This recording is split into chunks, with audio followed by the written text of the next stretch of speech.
Welcome to the Undisputed podcast. I'm your host, Jenny Taft. This podcast is the full show from today's episode of Undisputed from start to finish. They've got a busy slate, so Skip Shannon, let's get to it.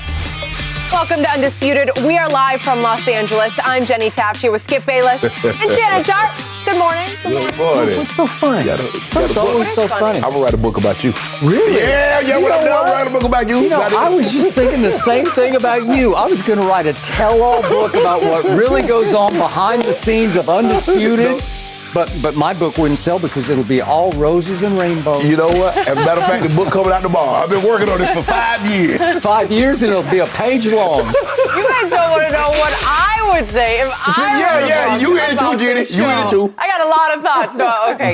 Kidding aside, I am fascinated by the discussion we're about to have because a new book on the Patriots has gone into great detail about the fractured relationship between Robert Kraft, Tom Brady, and Bill Belichick. There is a lot here, guys. Kraft reportedly disparaged his coach and even called him an idiot savant, while Brady apparently thought Belichick's methods were, quote, antiquated, even silly. Shannon, on a scale of 1 to 10, how bad does this make Belichick look? A 1. A 1? A 1. Because, Skip, we've had 20 years to know who Coach Belichick is. This is not the Tiger Woods situation where the public persona was undermined by what was going on behind closed doors. We saw Coach Belichick cut Lawyer Malloy the Tuesday before opening season. We saw Coach Belichick cut a man, Taquan Underwood, the night before the Super Bowl when his family is in town and the guy had to watch the game from the stands. So we've got 20 years. Traded Richard Seymour. Look at all the guys, the great guys that have gone. And see, it wasn't until they wrote this book and how he was treating Tom Brady out of the door that people like, oh, Coach Belichick was like that. He was on full display for 20 years for all to see. But when you're winning, everything, all the Patriots fans and everybody was saying, this is what it takes to win. Well, okay, he believed that by letting Tom Brady walk out the door, he believed that was going to help him win in the long run. What Coach Belichick will not allow is like friendship or friends to get in the way of making a decision. First of all, he treats all of his players as employees. There is no friendship. There is no relationship. I'm the boss. You're the employee. Do the job or else. That's how it is. And when you say, well, hold on, but Tom Brady should be treated differently. He says, no, he shouldn't. And I'm not going to treat him differently. Therefore, that's why, Skip, he was busy. Now, you know, Skip, somebody's giving you 20 years of service. Great service. Been a model citizen for your organization or for your company. You're going to have at least the common courtesy, the decency to meet the man face to face and say, thank you for the 20 years of service and dedication that you've given this organization, that you've given this company. Mm-hmm. You would at least give him that. But that's not how he is, because he says, you know what, somewhere down the line, somebody going to say, well, you met with Tom. You couldn't have the courtesy to meet with me. And he's never going to allow someone to say you treated him differently than him and you treated him differently than him. He's not going to allow you to do that, Skip. So this book, although the excerpts that I've been able to pull from it has been entertaining and like, well, damn, Skip, I'm not surprised by anything, Skip, because that's who he is. Everybody thought he was Mr. Kraft also called him an a-hole. Skip, everybody thinks he's like that. He's very condescending. I know more than all you guys in this room can. How dare you question me? Do you know my resume? I'm a 2-time defensive coordinator that won the Super Bowl. I won 6 Super Bowls as a head coach. And you are beneath me and you question me in my decision making. So Skip, it didn't do anything for me. I love it. I love reading all the things. I mean, obviously it provided details that we didn't previously know. But my perception of him, it has not changed. He's a horrible person, but he's a tremendous head coach. 2 things can be true. Okay, let me paraphrase or rewrite this question for you. Over the last 20 years, from what you've known of Bill Belichick, scale of 1 to 10, how bad has he come across to you? But Skip, he's always come across bad to me. So he would be a 9 on that scale as a horrible person. Yes, maybe even a 10. He's 10. He's a 10. But here's the thing, Skip. He's been doing things. It wasn't until he did these things to him. Skip, I remember when this story came out, and I told you, I said, Skip, this is going to end badly.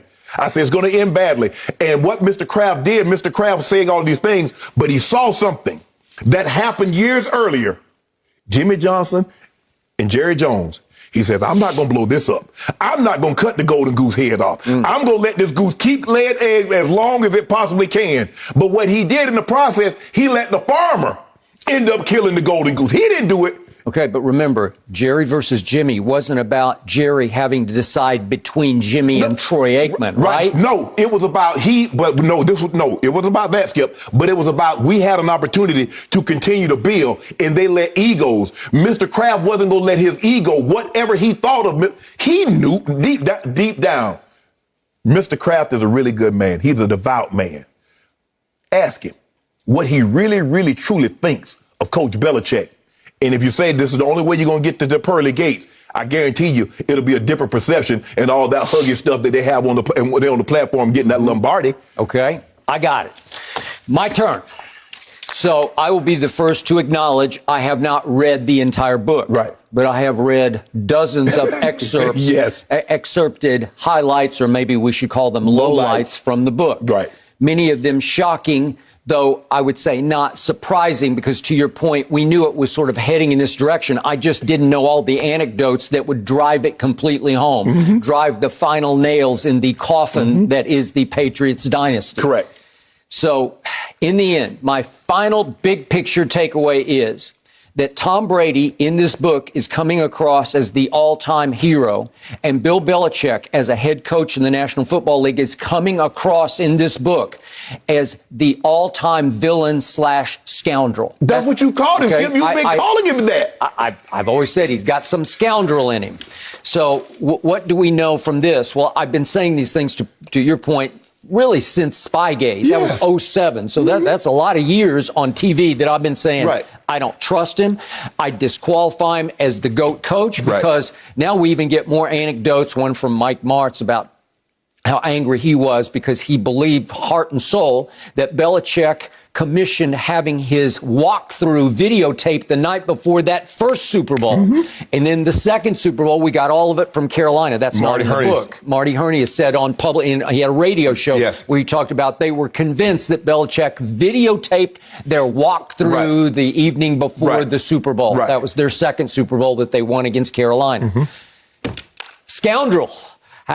Then we had another anecdote in here in which your coach, Mike Shanahan, tried to defend him through the Spygate saga to Roger Goodell, saying, hey, everybody tries to do this. Bill's just the best at it.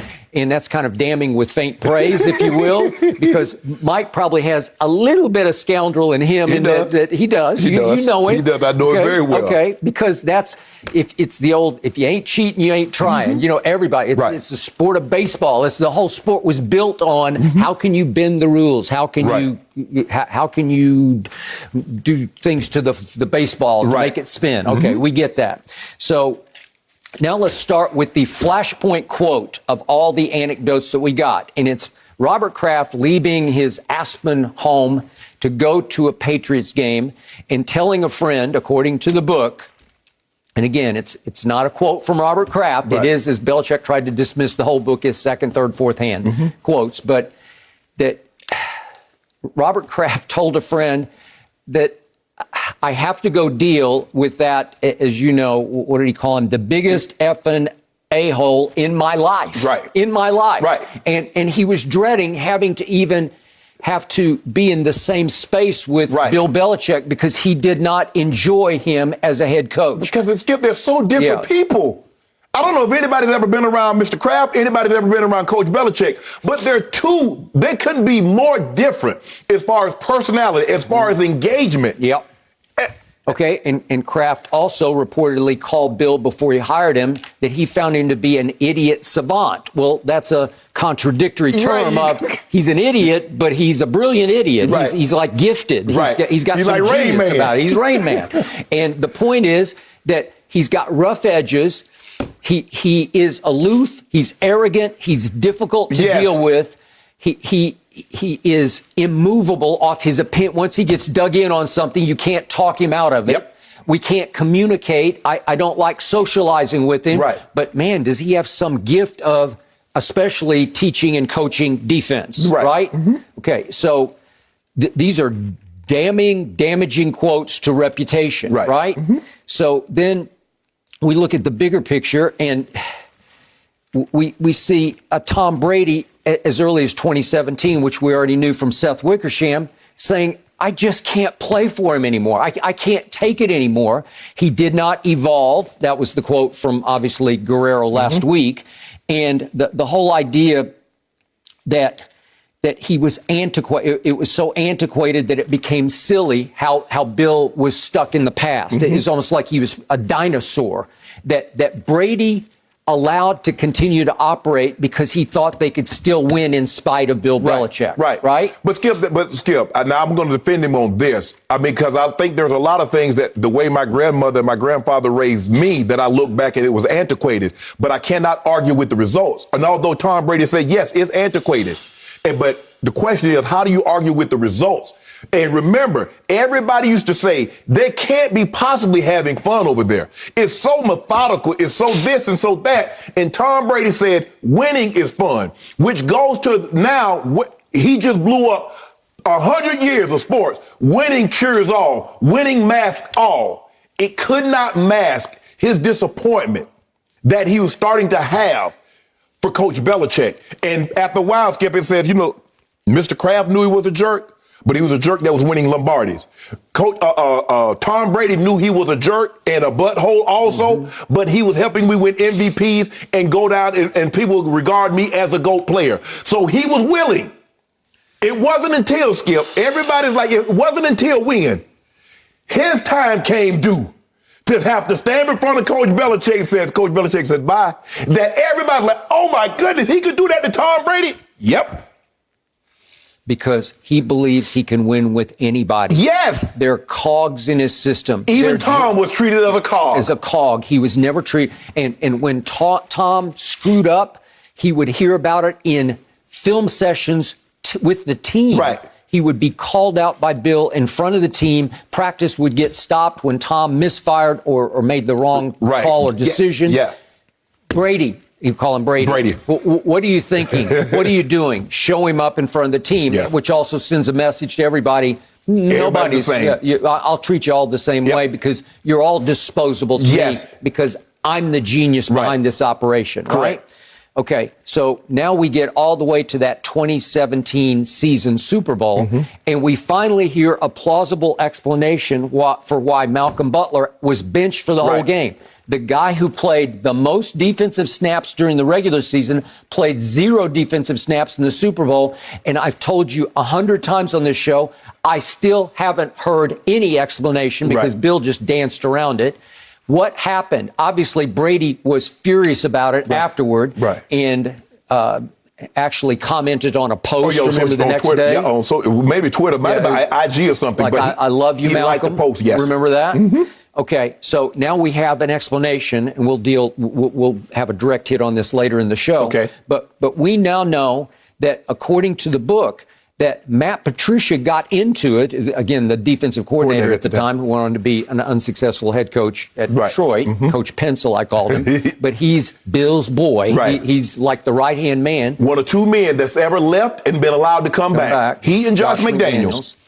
And he got into it with Malcolm Butler. I don't know the extent of getting into it. I don't know what words were exchanged. I don't know if they cursed each other out or Malcolm cursed him out. I don't know. But these things, these episodes, these conflicts happen every day on every NFL practice field. They just happen. You know it, and I know. You see it in Hard Knocks, like every episode, they're getting after each other for whatever. It's like heat of practice battle, right? I've seen coaches and players almost come to blows. Exactly. And I doubt arguing, and you go to the Super Bowl? And now you're going to bench this guy for the whole Super Bowl? And I told you after the Super Bowl, it felt a little sabotagey to me because Brady was getting too much credit. So what was the outcome in Robert Kraft's view of the Super Bowl? Wait a second. Our defense with no Malcolm Butler allowed Nick Foles to become the MVP by scoring 41 points in a Super Bowl, while Tom threw up for a playoff record, not a Super Bowl, an all-time playoff record, 505 yards. We put up 33, and we lost by 8 points. Kraft had to be incensed. Brady had to be completely over the edge. That was when Brady came out and did the Q&A with Jim Gray at the Santa Monica. What was it? It was an appearance that he made at a conference, right? And remember what he was saying, that, I plead the fifth about my happiness. Do you feel appreciated sometimes? Sometimes, yeah. Okay.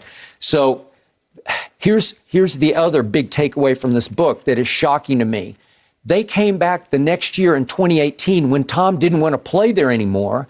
And Tom rose above all that and led that team into the AFC Championship game at my homeboy. Yep. And remember what happened in overtime? Again, Patrick didn't get the ball. Right. Tom got the ball. Right. And Tom converts 3 straight 3rd and 10s in the cold and the wind in Kansas City. 1 to Edelman, 2 to Gronk. They pull it off. They go right down the field and score a touchdown, which ended the game. And they go to the Super Bowl. Tom didn't play very well, but he never plays very well against that Ram defense, right? And Jared Goff played worse, and I give Bill credit for his defensive game plan, but the quarterback on the other side was about to eventually not be the quarterback because they just didn't love him at all. Right. So Tom did what he always does. He had a game-winning drive in the middle of the 4th quarter, and they won a Super Bowl in spite of all this chaos that was swirling behind closed doors in New England. That's shockingly great to me. Yeah, and that just goes to show you that Tom was willing to put that aside and do what's best for the best interest of the team and try to win a game, even though I'm not so sure. I don't want to use the word despise, but I think I would like to say he had a strong disliking for his head coach. And I think the guy above both of those guys, Mr. Kraft, put all that aside. He likes stacking those Lombardis. Every year you see the plane that they fly on, Skip, it got 6 Lombardis on the tail. Yep. So he likes that. So I'm willing to put that aside. I know the guy's a jerk. I know a guy, he's hard to play for. Hell, it's hard for me. And he is up under me. Yep. But I'm going to put that aside. Coach Belichick always felt, Skip, it was him. Malcolm Butler is a cog, because you remember when he inserted him in the game in that Super Bowl that they came back and beat Seattle, Skip. Yep. Malcolm Butler wasn't a starter. He was an undrafted free agent. But the guy that, I forget his name, but he was getting toasted. He inserted him. Malcolm Butler makes the play. He says, see, I can do anything.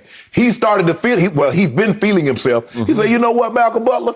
You going to talk to the DC like this here? We're going to sit you down. We so good, we're going to win anyway. That is correct. And that, because, Skip, it would not have even been a story. It would have been a little footnote. But because you lost, people like, well, hold on.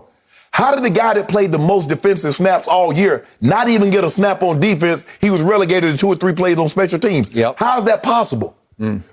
He had to answer those questions, where had they won, it'd have been Coach Belichick. He benched the starter guy that, that's the way he viewed it. So this all reminded me of a book I did write about the 1995 Dallas Cowboys, who won the Super Bowl in spite of each other. It was chaos behind closed doors. It was Troy Aikman not speaking to Barry Switzer, then the head coach, from December 4th all the way through the Super Bowl. They would not speak to each other, and they won in spite of themselves because they were by far the best team. It was Deion and Michael and Emmett. Deion had come over from San Francisco.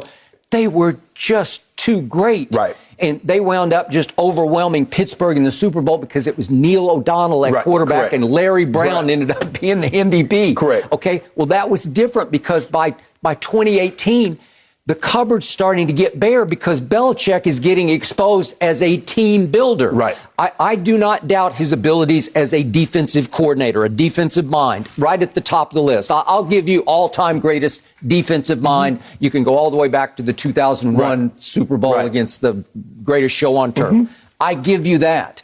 But on talent level, he's slowly but surely letting it just slip away because he's saying, I'm so smart. I am so great. My aura is so powerful. It doesn't matter who my players are. I'll do it I'll just figure it out. My genius will prevail. No, it won't. At some point, if you lose that quarterback who was your buffer in the locker room, who kept everybody to a low roar, like everybody was upset with a lot of things Bill Belichick did, but Tom would say, no, just can it. Just keep it to yourself because we can win in spite of him. Right? Skip. It's kind of like Phil Jackson. Well, Phil had Scotty and Michael. He had Shaq and Kobe. But when he was entrusted to put the Knicks together, what did he do? Fair enough. You see, Skip, you got that, Skip. If you got a guy like that, it's just like Aaron Rodgers in Green Bay. And we don't think Mike McCarthy is Lombardi or anything in between. But when you have a guy like that, you have a Peyton Manning, you have one of these historically transcendent quarterbacks, he can overcome a lot. Okay. And that's what Coach Belichick relied on.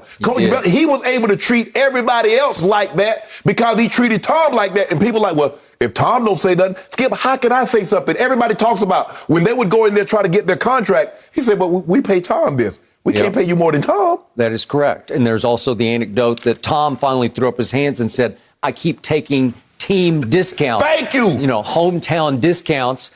And yet I have no input into how the team is being built. Yes. And it's the Aaron Rodgers dilemma, but they gave Aaron, they tossed him some bones. Yeah. Randall Cobb, we'll let you do this. Right. You know, we'll give you some of the play calling, whatever. No, not there. Tom was like, wait a minute. Yeah. I'm playing for pennies on the dollars, and you treat me like this? That's what happened. Oh, wait a minute. What's wrong with this picture? Okay. And finally, quick comment from you. There's the anecdote about 2016. Donald Trump at a rally as he was campaigning for president read a campaign letter, a letter of support written by Bill Belichick. Yep. A number of players in the locker room did not love it. So Bill addressed it, but didn't do so convincingly in the locker room. And there was still some real misgiving about, wait a second, he did that for him? Correct. Right? I'm not surprised at all, Skip, because let me tell you something how this thing works. You're not just writing a letter for somebody. I'm not just going to take my time and write a letter for someone that's not Daryl McCormick, that's somebody that's not Keith Burns or a very, very close friend. So for him to, in that setting, and the guy read it, come on. And them guys looking at you say, he didn't explain it because, like you said, Skip, I don't really know how much. They believe, like when he's telling them, if we do this, we can win the game. But I don't know how much else comes out of his mouth that they believe.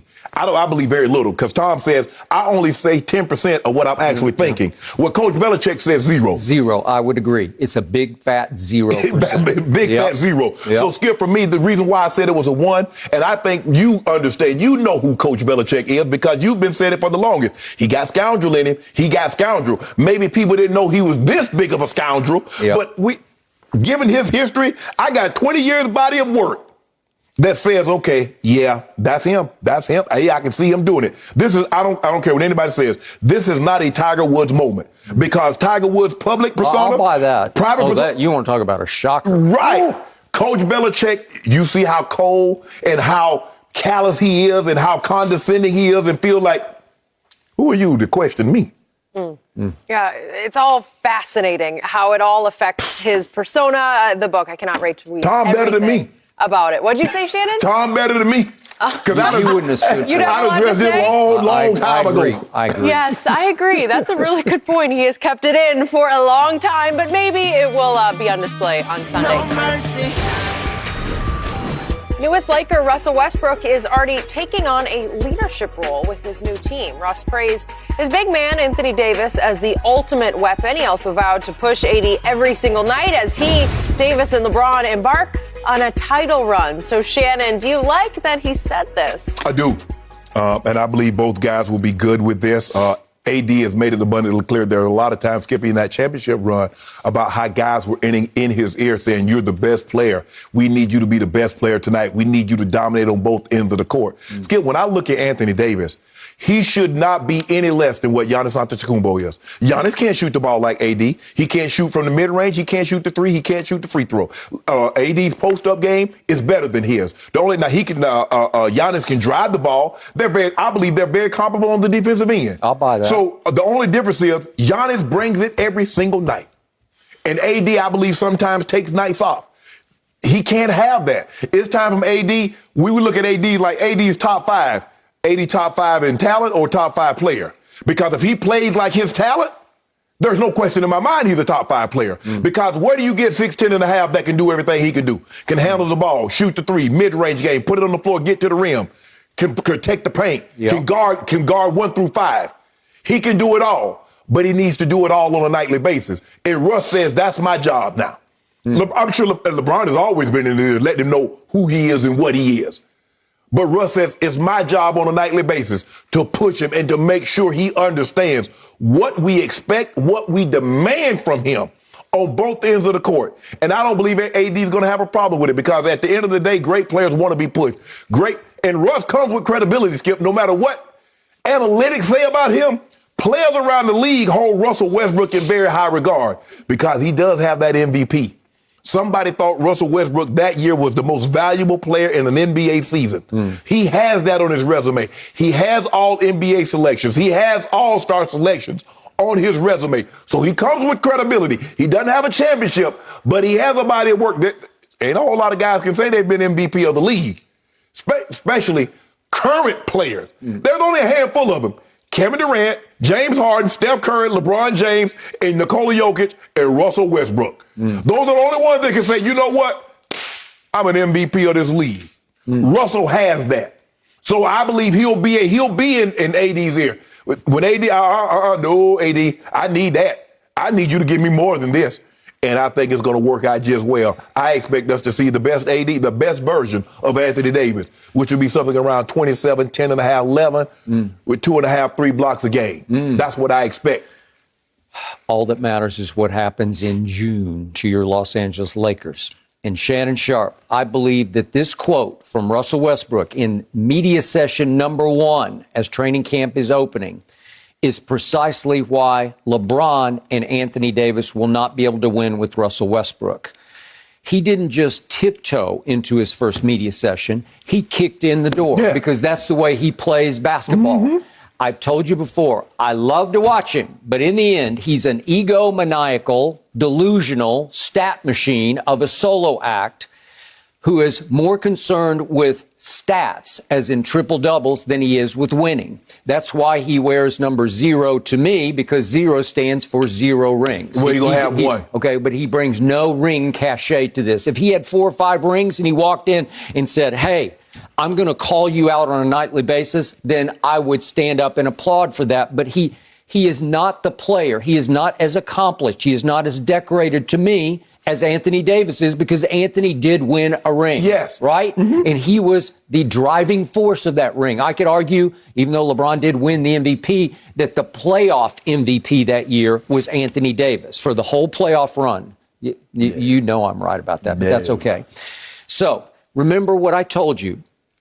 He's thinking, I'm the only one on this team who grew up in the Los Angeles area as a diehard Laker fan, right? Nobody else did that. And he believes it's now his turn and his time to take over the team that he grew up loving, to take the reins of the team as the starting point guard as LeBron is aging and moves over to the 2 or the 3 or wherever he's going to situate himself. So in press session number 1, I want you to understand that Russell Westbrook dared to call out Anthony Davis by saying, yeah, he's the ultimate weapon, but he's clearly suggesting he does not play hard. He does not lock in every single night. Well, you know that, and I know that. Yes. But can this man say that publicly and get away with it on the first session that he does? And AD knows that. That's why AD says, I want to be pushed. He did say yesterday, he said, I always like everybody to be in my ear on the team, but he did not specify, I love what Russ said. I believe Russ will start to get on his nerves, because the inference here is you're calling that man out before you've played a single game that matters with him. You're also putting LeBron on notice, because it's suggesting that LeBron wasn't the leader for AD that he needed to be last year or whatever year you want to pick. AD was staying hurt. Skip, here's the thing. From a distance, Tom Brady hadn't played a game with Tampa, but he saw the talent. And he know what Mike Evans and Chris Godwin represented. So when he went there, he probably got on them and says, guys, we have a chance to do something really, really good here, but this is what I'm going to need. He's looking at Anthony Davis from a distance. Okay, remember, that's 6 rings to 0 rings. But here's for the Russ. thing, Skip. But I'm saying, how many rings did Chris Godwin and Mike Evans have? Okay, but he can call anybody he wants to, because he's got the cachet. What do you call AD? The PER princess.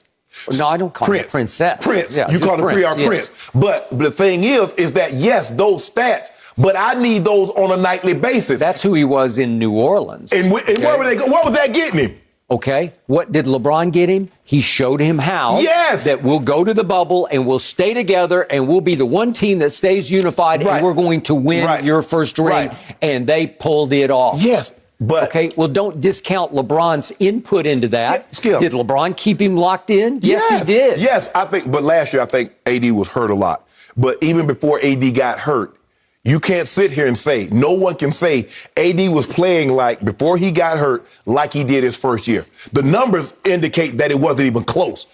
All his numbers were down like to his lowest he's ever had. 21 points, less than 8 rebounds, less than 2 blocks. That's not AD.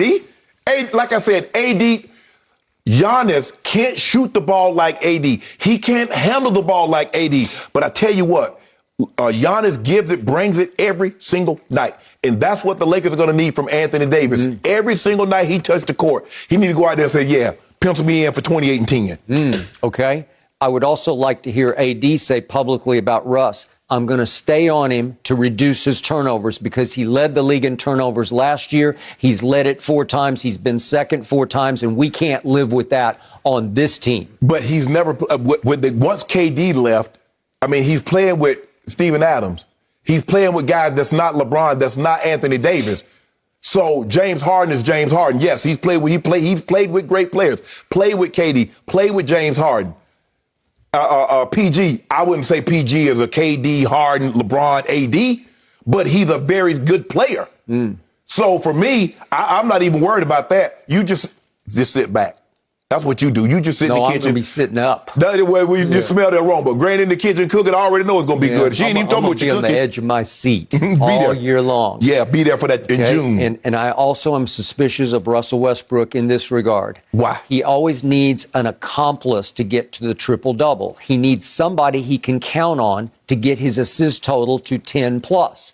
And the number one accomplice is not LeBron James. The guy who can help him the most is that guy, the ultimate weapon, Anthony Davis. Right. So he needs him to stay locked in because that's the stat machine that is Russell Westbrook. Right. Because he needed Steven Adams to stay locked in. Right. Because he realized about 5 years ago, if I get to the rim, which I can get, I'm as athletic as any point guard who ever played, and I play harder than anybody's ever played at the point guard position on the offensive end. Right. And if I get to the rim and I draw 2, I can just leave it on the floor for Steven Adams to dunk. If I can keep AD locked in and not just watching me do my whirling dervish act, that maybe he'll help me get my 10, 11, 12 assists. Well, and he should, because if you look at Steven Adams getting the easy baskets, look at Clint Capella when he was in Houston getting easy baskets. So for me, I don't really think that's going to be a problem. I think Russ's scoring will probably be down, but his assist total should remain the same. I think his rebounding will probably be down because now you got AD, you have DJ, you got Dwight Howard, you got LeBron, you got other guys that can rebound the basketball. You left the 6'9" guy at the end of your list, right? LeBron. No, I said LeBron. Okay, I know, but you listed him like 5th on the list. No, but I'm saying you got. He can rebound the basketball. That's what I'm saying. But you got other guys, as opposed in the other stops that he was at. When he was in OKC, who's getting rebounds if it wasn't Steven Adams? It was him. And when you go to Washington, they got really? So for me, I'm not concerned about it. You shouldn't be concerned about it. You worry about them dilapidated Clippers. And you worry, and we're going to see who. I don't even want to mention their name, but we'll see who in June. I keep telling you, Kawhi Leonard will be back in March, and you will be in trouble in April, May, June. Thank you very much. Custer said that, too. Yeah. I think it was 1879. So you're comparing the Clippers to Custer. He said, I'll be back. Last stand. He said, I'll be back. No, he didn't say anybody say it. Where you at? MacArthur said that, actually. Custer never came back. He did. That's what I'm saying. He made a grave mistake. Yeah, exactly. You making a grave mistake he when you talk about the Clippers. The great Sioux Nation, right? See the bull. Yeah. And you making a mistake hitching your wagon to the Clippers. That's the same grave mistake. Bottom line, here's the quote from your man Frankie V. Frank Vogel, head coach of the Lakers. I think Anthony doesn't quite frankly need a whole lot of that kind of pushing. That's what he said, because he did not love that quote from Russell Westbrook and the whole insinuation that Russ needs to push him to be back. I need AD to be what I know he can be on a nightly basis. At least 70 times this year. That's what I need from AD. Yeah, and 20 and 10. I did like what LeBron said. We need to see the angry AD, and that is true. Right. I like seeing the angry LeBron. Well, Skip, the thing is that in that excerpt from the book that Seth Wickersham doing, he said he commissioned a study, what drive great athletes. It's all different for each one, but go ahead. And what was it for Tom? It's love and support. Environment. But he wouldn't give it to him. Okay. And that has to do with this. So AD, Be angry. So what Russ calling him out. Go back, you think that's what I need? Yeah, well, let me show you. You don't need AD to be angry at Russ. I need him angry. Yeah. Conflict. It doesn't matter who the conflict's with. It's just, I need conflict. I need turmoil. Kobe, he did well with conflict. He was beefing with Shaq. He did. He wasn't mad at him. Kobe created the conflict because he thrived on it. Your guy created conflict. He punches Steve Kerr and shoving people and everything. He did. That's true. So I'll buy that. Russ inadvertently creates conflict. Ooh, that storm brewing. Yeah. It is brewing. The storm is brewing. There's a storm brewing on those hills. Here we go. It won't be long, Skip. Edge of seat. It won't be long, is that what you said? It won't be long. Guys, right now, the situation with the Cowboys is they're riding high after their big win Monday night against the Eagles to assume control of the NFC East. The offense is top 5 in total yardage, while the defense leads the league in takeaways. And former Cowboys quarterback and lead Fox Sports analyst Troy Aikman said, quote, overall, it's a better group, and they're only going to get better, and they're good enough with what they have on offense that I do think it could be a really special year for Dallas. How about that from Troy? Shannon, obviously, are you rolling your eyes yet? You don't agree here, right? Well, you know what, Skip? I'm not one to like to disagree with Mr. Cowboy Troy. But here's the thing. I'm going to need him to define really special. Winning the crappy East, winning a playoff game, winning the Super Bowl. How special? Because we use that term, Skip, we use that term very loosely. It's kind of like we use great and we use GOAT. We use special very, very loosely. I need how special? Because let this sink in for us. America's team. I mean, ain't nobody, when Troy was playing, ain't nobody talking about no special. It was Super Bowl or bust. Ain't nobody talking about, they might win the division. Or they might win a playoff game. It was Super Bowl or bust. That's how far we've come. In 25 years, you win 3 playoff games. You say, you know what? This thing has the making of being something special. Wow.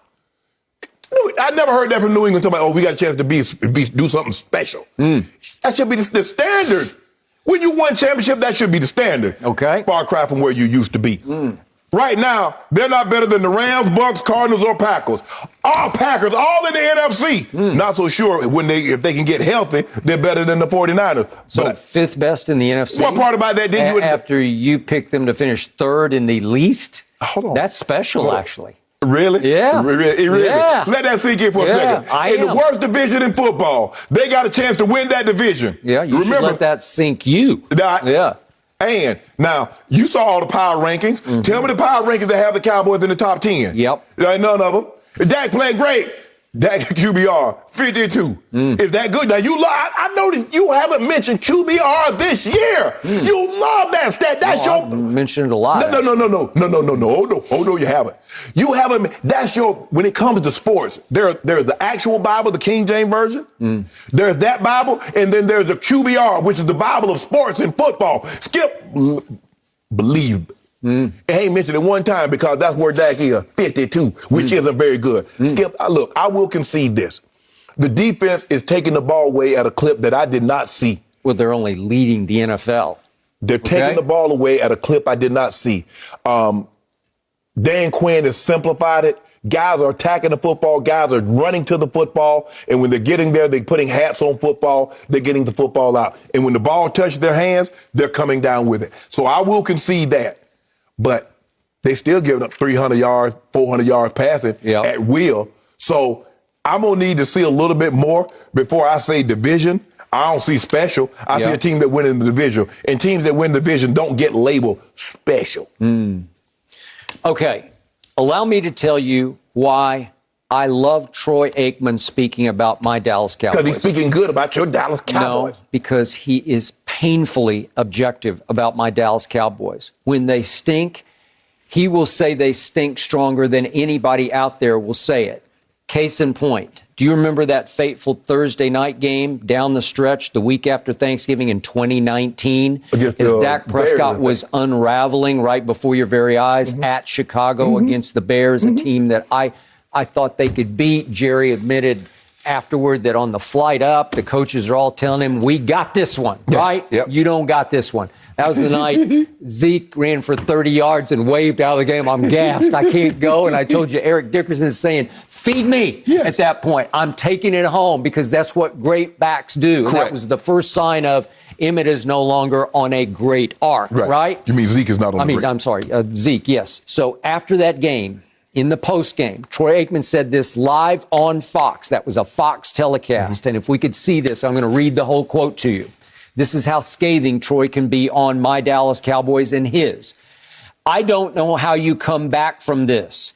I really don't. They got embarrassed in that game. I don't know how you sell that if you're Jason Garrett or Jerry Jones or anyone. When you have a performance like that to say, hey, but we're still alive. We'll go play this week against the Rams, and it's all right out in front of us. I don't think the players hear that. I wouldn't want to hear it if I were them. And this is on the players as much as it's on the coaches. They've got to be better. I'm not sure I'd even talk to the team this week. I'd just say, let's go play next week, and you guys figure it out. It was scathing. It was shocking. I brought it up sitting in this chair to you the next day. I said, we just hit bottom.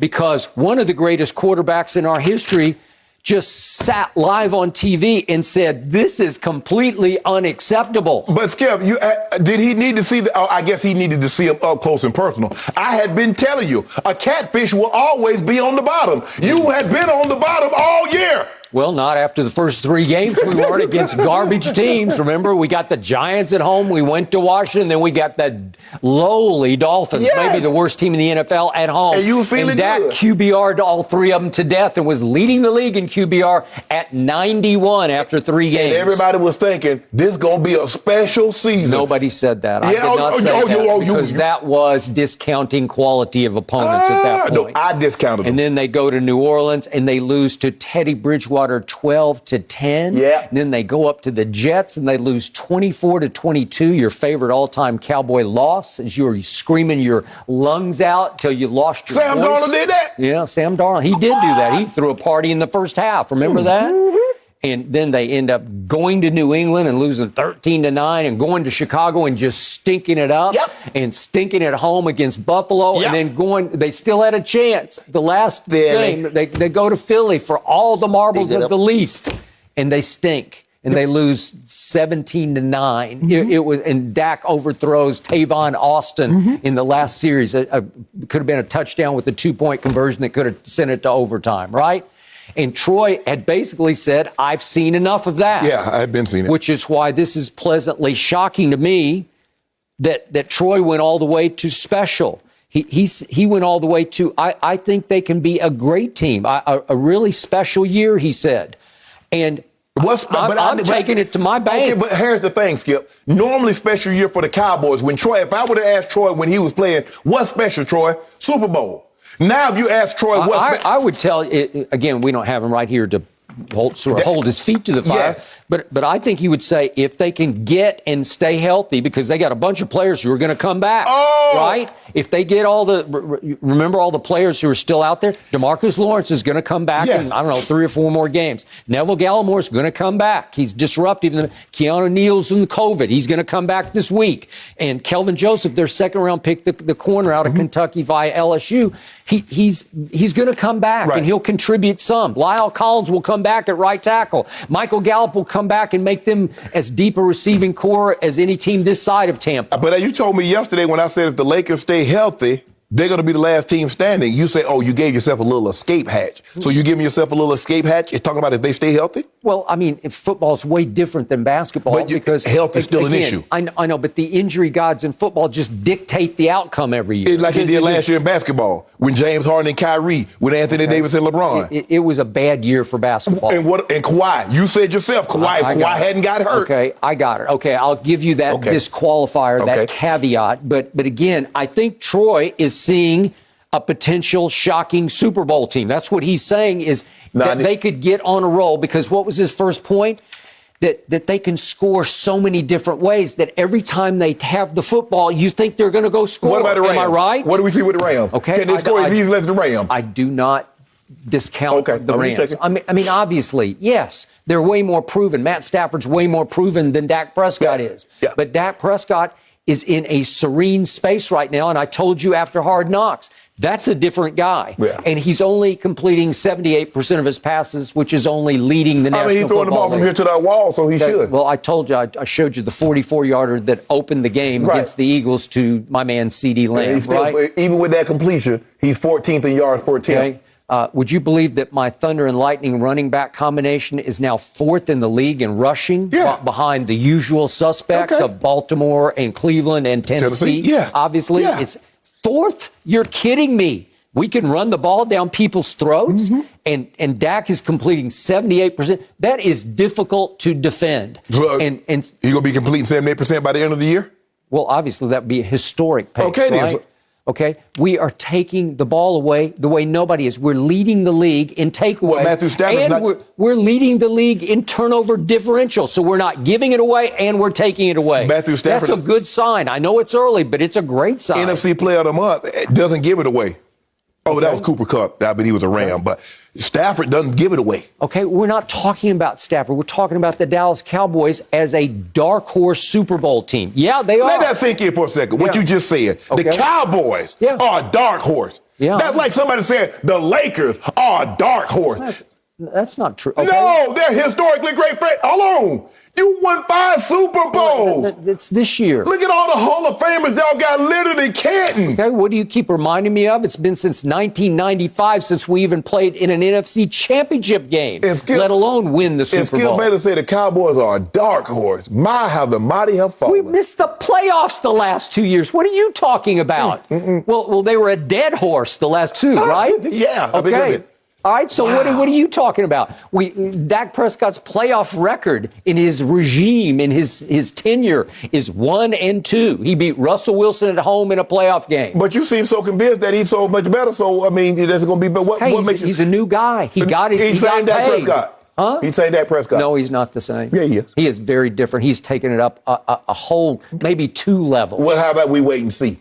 Well, okay. At least I'm going out on the limb. Somebody on the show has to. There ain't no limb. I'm going to saw the limb. You out there, so I'm going to saw it off. Okay, well, you went under the limb to start the season off because you said they're going to finish 3rd in the East. I didn't, Skip. Even I didn't envision. And I know, and I said it, the NFC East was going to be bad. But even I, in my great prognostication, my Nostradamus could not have predicted this. You? I Really? could not have. Man.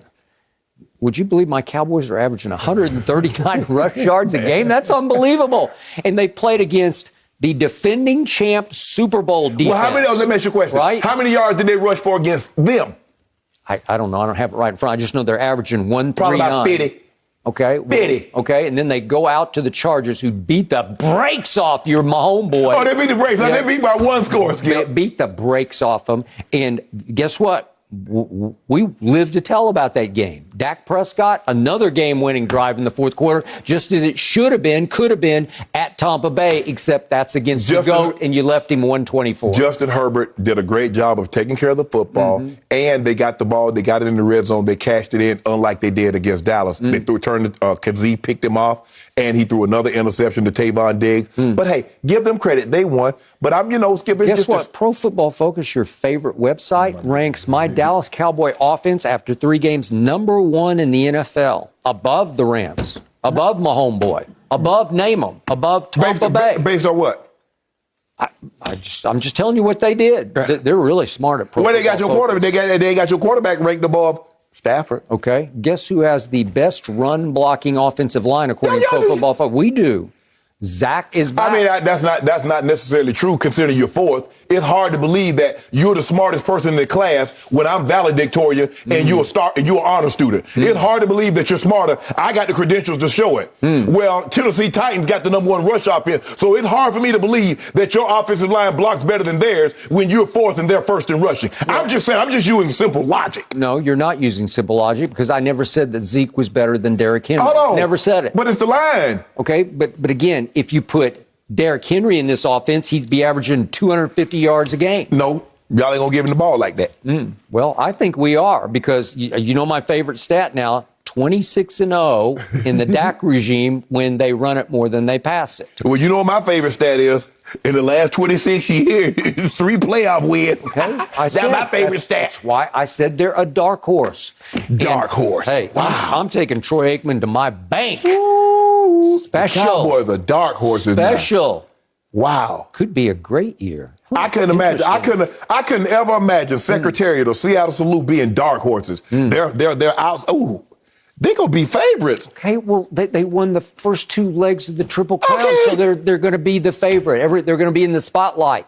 My team didn't win the first 2 legs of Y'all the the Triple Crown. Cowboys.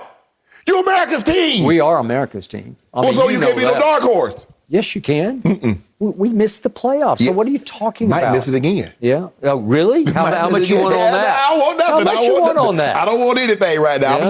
I'm gonna wait a couple of more games, see how it plays out, because y'all known to do Cowboys things. That's all I'm saying. Y'all known to do Cowboys things. So Troy will rip the Cowboys when they're rippable, when it deserves ripping, and when it's time to say special, Troy went special. Loved it. Thank you, Special. Troy. I just need to know Troy's definition of special. That's all. That's all I need to know, Skip. Is it special? $3-4? It's a Super Bowl contender. They're a contender. A room at the Montage that normally costs $2,500 is all of a sudden it's a special price of $11.50. I just need to know what special is. I just defined it for you. Super Bowl contender. Not a favorite, just a contender. No. You just talked about how you fourth in rushing, the number 1 offensive line. Dak is playing at an unbelievable level. Your defense lead the league, and now you saying a contender. Troy raved about Micah Parsons. He's your guy. He's raveable, right?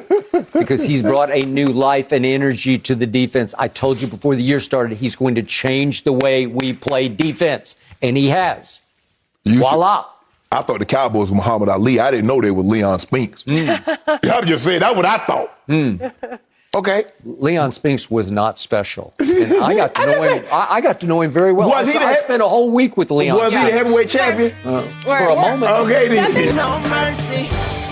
Fans have won nearly $5 million on the Fox Bet Super 6 app, and Terry Bradshaw is putting another $100,000 on the line for NFL Week 4. Scan the QR code on the screen, download the app, and predict the outcome of 6 NFL games for your shot to win Terry's money. Don't miss out. It's completely free to play, so hey, why not? Give it a shot. Win some money, especially from Terry.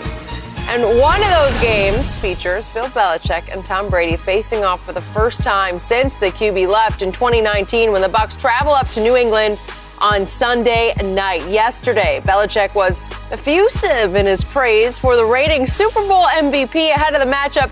You got to hear this yourself.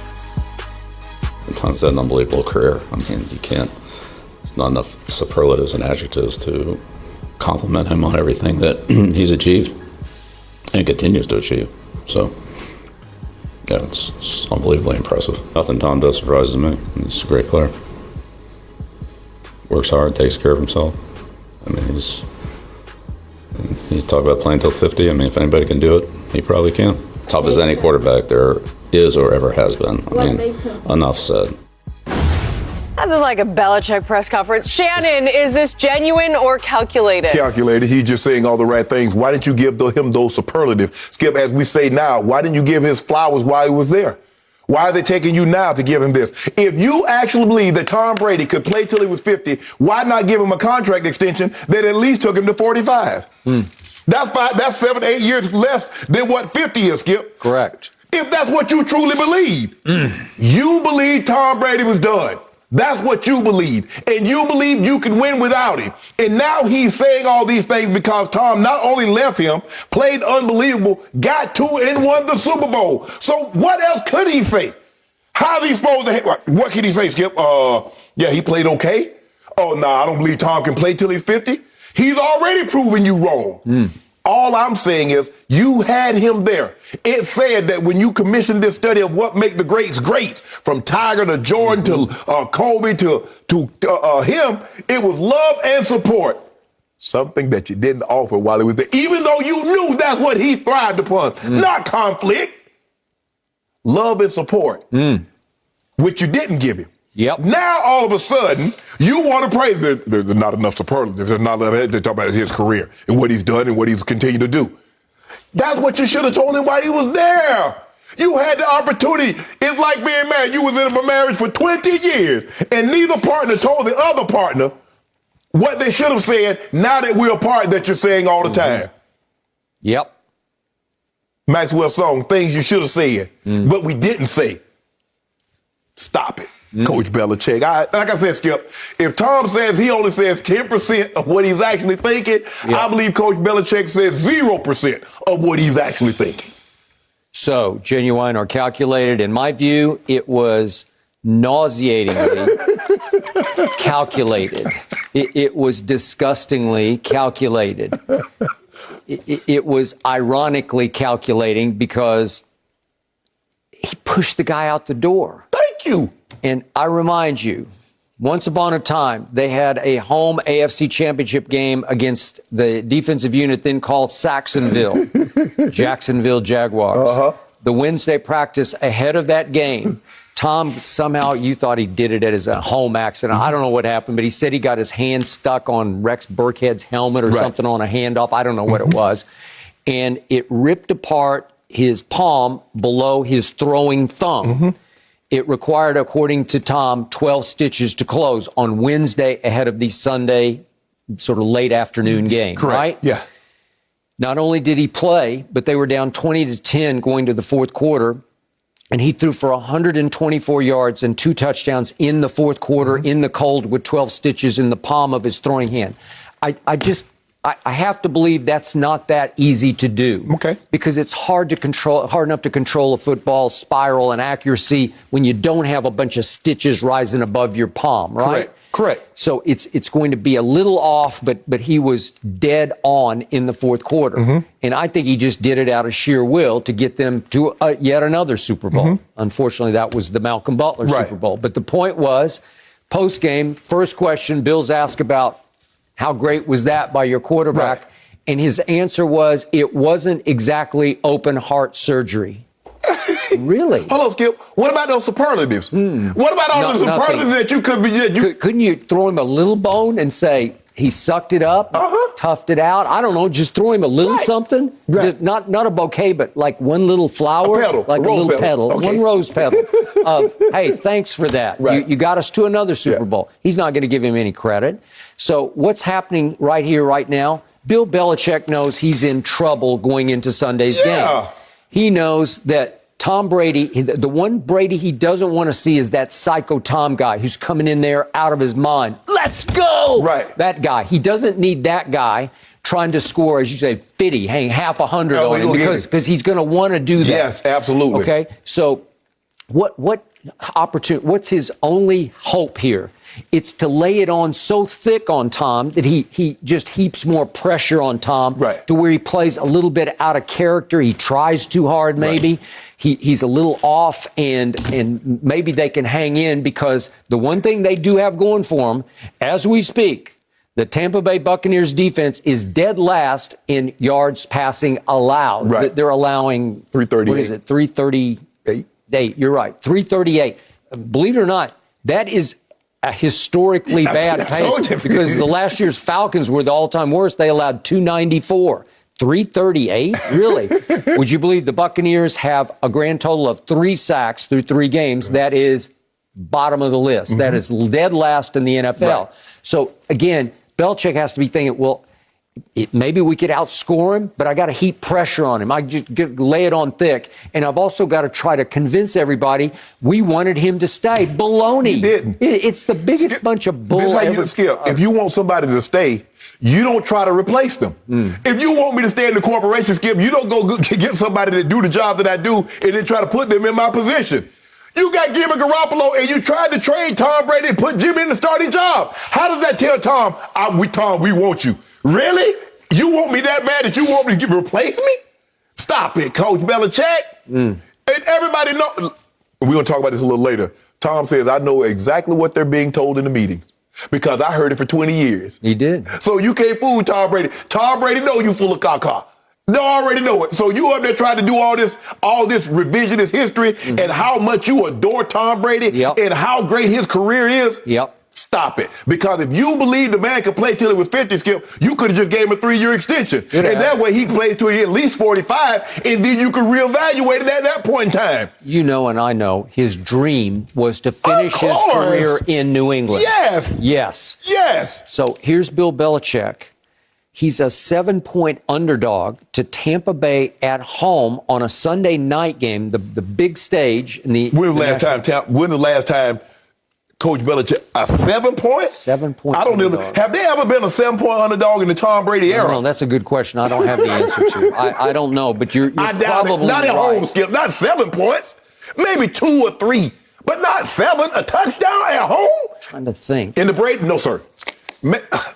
No, not a touchdown. No. Mm-mm. Because I'm going all the way back to when he first started. To the playoff games. Like I was there for the Raiders game. Right. And the Raiders were really good that year. They were a Super Bowl caliber team.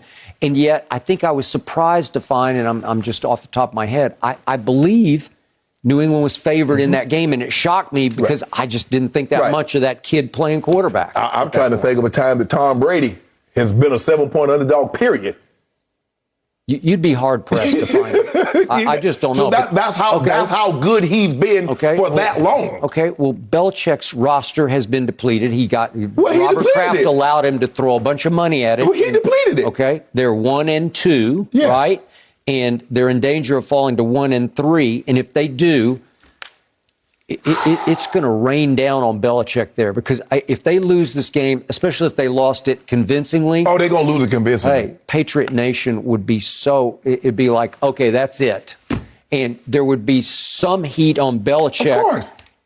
On the hot seat, as in, Robert, are you sure about this? You want to keep going here? Skip, I think the thing is for the longest time, everything Coach Belichick did is that the fans supported because, we're winning. They didn't realize that they had a guy that was behind center that was really pulling all the strings. Now, one guy was making all the moves. Thank you. But agreed. Now, all of a sudden, they're like, hold on. They look at Coach Belichick in a different light now. Tom is still the chosen one. He's God's son in their eyes, Skip. So it's hard for me to see a scenario that Coach Belichick will ever be as popular in New England as the guy that's coming back to do damage to him on Sunday. What percentage of the fans in the stands on Sunday night at Gillette will be wearing 12 jerseys, number 12s? What percentage? 50. I'm with you. I was just going to say, it's got to be at least half will wear their old Brady jerseys, right? Yeah. Because they're there to honor him. They want the Patriots to win, but they won't be unhappy if he wins. Yeah. And Skip, the thing is, I don't know if anybody sold more jerseys because of the success that he's had with the Super Bowl logos and all that and the different uniforms, the throwbacks. Think about it. When you get a player like him, I want to say I got every jersey he got. So New England's probably come out with 15 jerseys, and I got all of them. There's probably 100,000 people that have every Tom Brady jersey. And now that he's gone with back. So I'm sure there might be a few fans from Tampa. I don't know how well Tampa travels. They probably travel a little better now that they have Tom than they did before, Skip. But, hey, I'm bringing out my old, the New England Patriots fans, Skip, I'm bringing out my Tom jersey. Yep. I got it. So Belichick's only hope is that Tom's a little overamped. He tries too hard. He's a little bit off target. And that they are able to do what Belichick did under Parcells in the Super Bowl against Buffalo, shorten the game. How? Well, you can't run the ball. You believe they can run the ball on Tampa? Or dink and dunk with the kid quarterback who threw 3 interceptions against New Orleans. But you're going to have to be deadly accurate, and you're going to have to check it down. Right. And they lost James White, and that's a big loss for them because he was the check down artist, obviously. But you're just going to have to try to play keep away from that guy. Well, in a situation like that, Skip, Todd Bowles knows they want to check the ball down. So he's going to probably have the guys right in their face. And no, we're not going to allow you to throw anything short. Because I believe they can stop. They believe they're going to be able to stop the run with 7 in the box, play light box. So they're going to play a lot. They do that. Right. They do believe they can stop your run. Yes, and then play coverage and make him throw in the tight windows. Yep. It's going to be interesting. I'm anxious to see the strategy, but we're going to talk about this. I don't believe you got no strategy because Tom knows everything. Can't anybody do this? You call out a play, you check. Oh, they're about to do this. They're about to do that. Can't wait. Yeah, if anyone knows what to expect, it's definitely Tom Brady. No mercy. Richard Sherman signed with the Bucs and already made an impact on the practice field with his new team yesterday. When speaking to the media, he addressed just how big a factor Tom Brady was in bringing him to Tampa Bay. Take a listen. Tom's actually called, and kind of once he calls, it's like you better come or you're going to regret not coming. We're a lot of the same spirit in that regard. You know what I mean? Anything that it takes to win. Obsessed about this game. A lot of what Kobe Bryant stood for, you know, the late great. And so you can appreciate about each other. And that's what kind of attracted me to come, because I know that, I mean, he's the same kind of animal I am. You know what I mean? For better or for worse. You know what I mean? You'll do whatever it takes to get these wins and to find a way to get your team where they need to be. Sherman was also being courted by Carolina, Seattle, and San Francisco. So, Shannon, how much did Brady have to do with Sherman choosing the Bucs? Of course it matters, Skip. It's like if Aaron Rodgers or Patrick Mahomes reaches out, you're going to take the call. And then you're going to look at, Skip, fit, playing time. What's the weather like? As we get older, older players like warm weather. Last I checked, Florida is pretty warm, Skip. Tampa, Atlanta's a dome. New Orleans is a dome, and you got Carolina. So how much bad weather am I going to get? How much playing time am I going to get? What type of fit am I going to be? All that weighs in. So when I look at it, a quarterback, hey, you got to have that to be successful. We got an all-time historically great quarterback, arguably the GOAT, no question about that. Now, okay, how are you guys going to use me?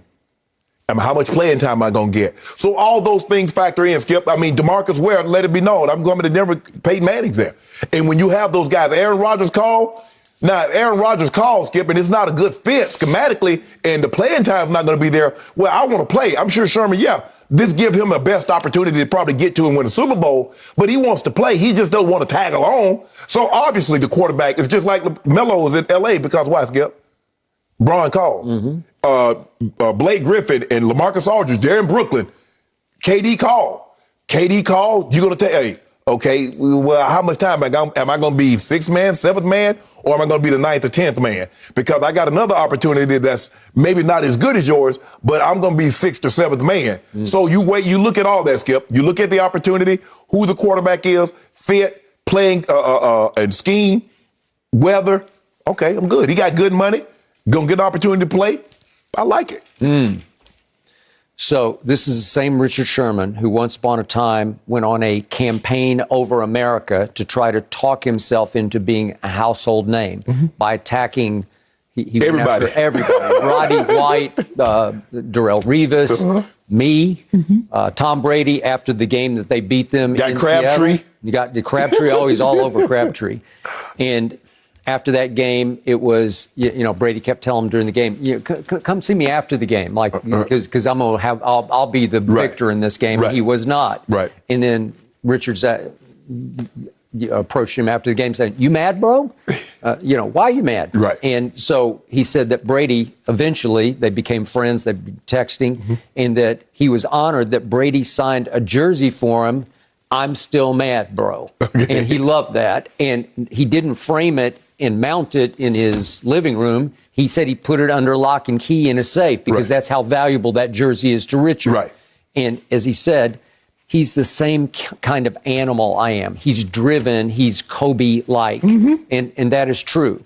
For all those reasons, the rapport that Tom has with everybody he's played with and the reputation he has around the league, I think he's become the greatest recruiter in NFL history because this franchise has allowed him to be that recruiter. Because when he recruits, he's also choosing we need him. Right. Okay, so he told Jason Light, we need Gronk. Well, can you get him to come? Yeah, I can get him to come. Right. Okay, so he goes and gets Gronk. How about AB? I don't know. No, we need to hold off on AB. And Bruce Arians said, not on my watch. Right. And all of a sudden, no. Tom said, no, we need him. And by the 8th week of the season, we're going to have him. Right. And not only that, but AB's going to re-sign with us for this year, hometown discount for basically a minimum, right? And look at Shaq Barrett took way less than you thought. Oh, yeah.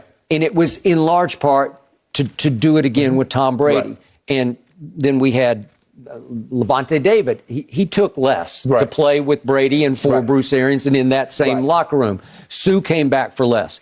Playoff Lenny came back for less. They all came back because it's because of this guy, Tom Brady. So in the end, not only did Brady talk him into it, but he blessed him in the locker room like, you guys need to listen to this guy. So I was shocked yesterday. Richard Sherman goes out to his first workout and immediately starts coaching the DBs. Well, that's a little presumptuous, right? Unless you've got the cachet to pull that off. Skip, he's been an all-pro. He's one of the better corners of his generation, Skip. Yeah. We mentioned something before, Skip. We talked about Tom Brady is a guy that's about love and support. Tom plays for his teammates more than his coaches because who always speaks glowingly about him? Who shows him love? Who supports him? His teammates. They do. Goes out of his way. How many teammates were the 53rd guy on the roster, and he went up and said, "Hi, I'm Tom." Right. Well, and they're like, "You're introducing yourself to me? Yes. I should be introducing myself to you." But he goes out of his way, and it's like true. It's not fake. Right. And so I think that's the biggest thing is that, yes, we've been adversaries, but I respect what you've been able to do at the location that you're at. I respect that you've been able to play at a very high level. I know that you understand the game. So knowing that, having gone against you, Tom has no problems. Like, I think that guy can help us. Yeah. So again, the Buccaneers pass defense is allowing the most yards passing so far in the history of the NFL at 338. Fewest sacks so far in the league at 3. So the young DBs were receptive to Richard at the first practice, because I read the quote from Jordan Whitehead, the starting safety. He was teaching us things. He was showing us some pointers.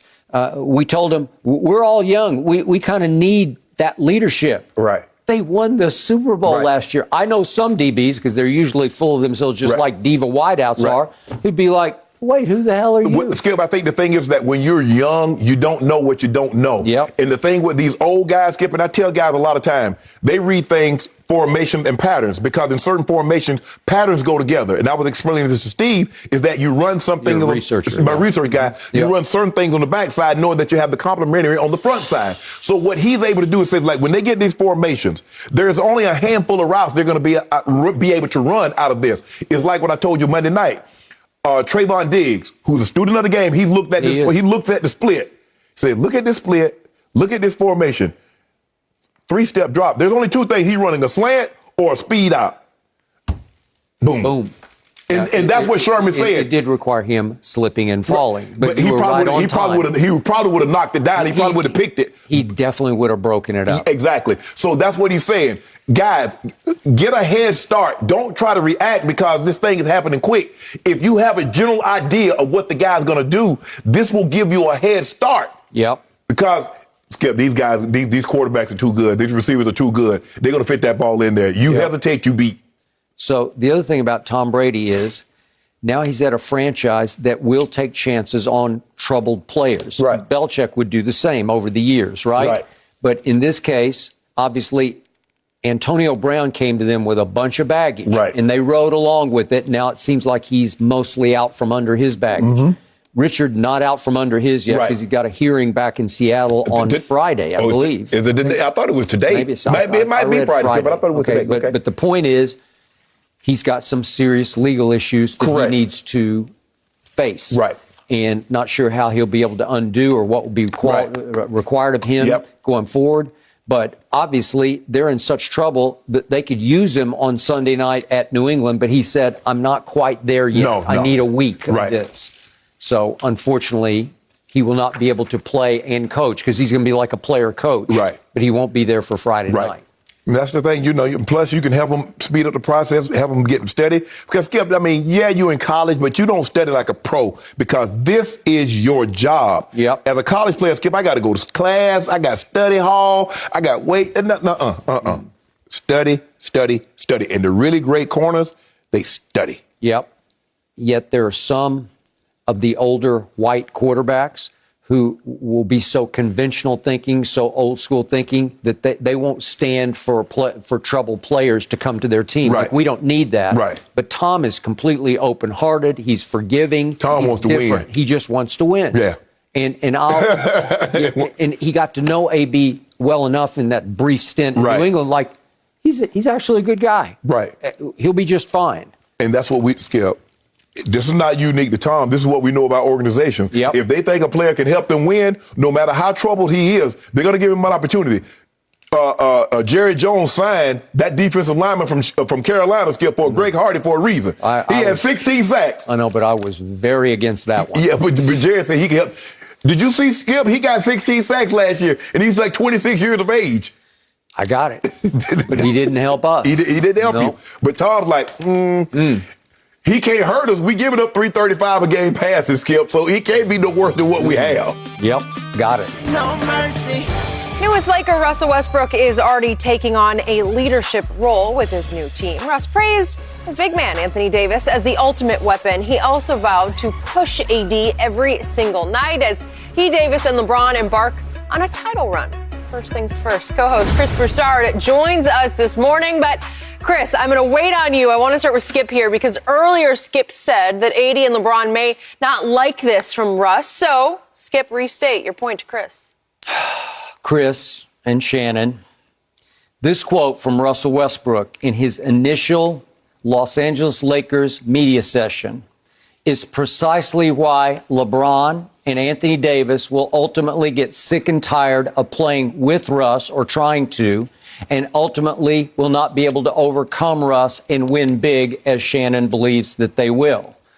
The audacity, the nerve of Russell Westbrook in his initial press conference to call out Anthony Davis. I've always said I love to watch Russ play, but he can be egomaniacal. He can be delusional. He is a stat machine of a sideshow solo act. And I believe that because he is the only Laker who grew up in L.A. as a diehard Laker fan, that he feels like he finally came home now, that he is taking over the Lakers, taking the reins away from LeBron as he ages and moves to the 2, 3, or 4 position.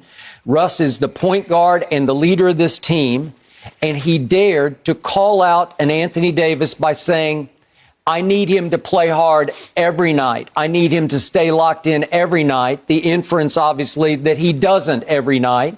We all know that he can fade, he can disappear.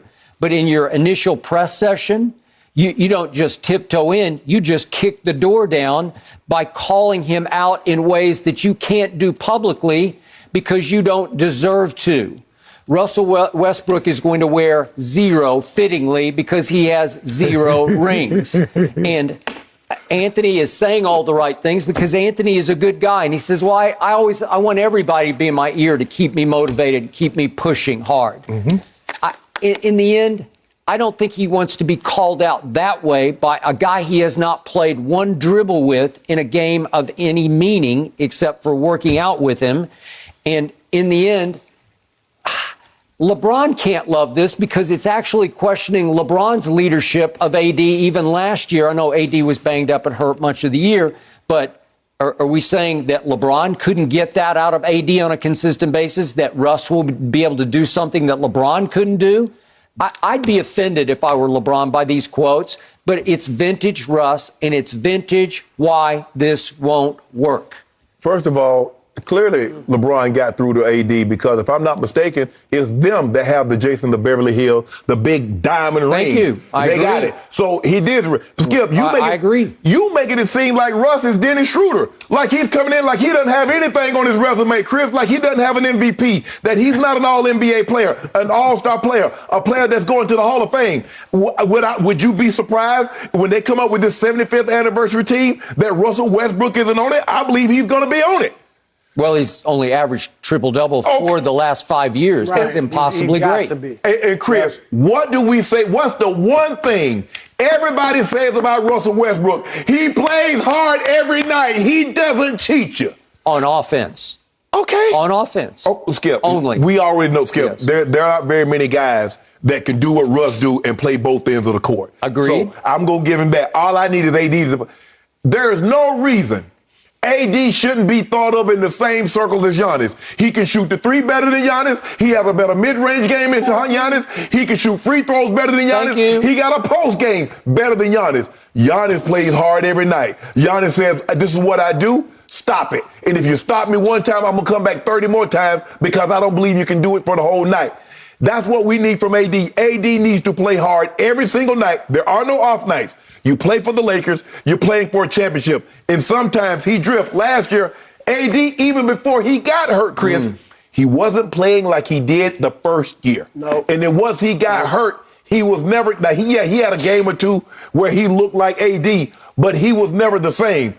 Hopefully, they said he looks like he's in pristine shape and he's refocused. He's been lifting, hired a new trainer, got a chef full time. I expect to see AD, not only when we talk about him as a top 5 talent, be the top 5 player that I believe he can be with his offense and defensive arsenal. Yeah, I'm Skip. I'm leaning more with Shannon. I think this is just what AD needs. AD, let's face it, when he was the best player in New Orleans, he wasn't playing hard every night. He wasn't pushing himself every night. And obviously that team didn't have much success. He goes to the Lakers his first year, and I do think he felt compelled, I got to impress LeBron. So he played through all these nagging injuries that in the past had caused him to miss games. They obviously win the championship.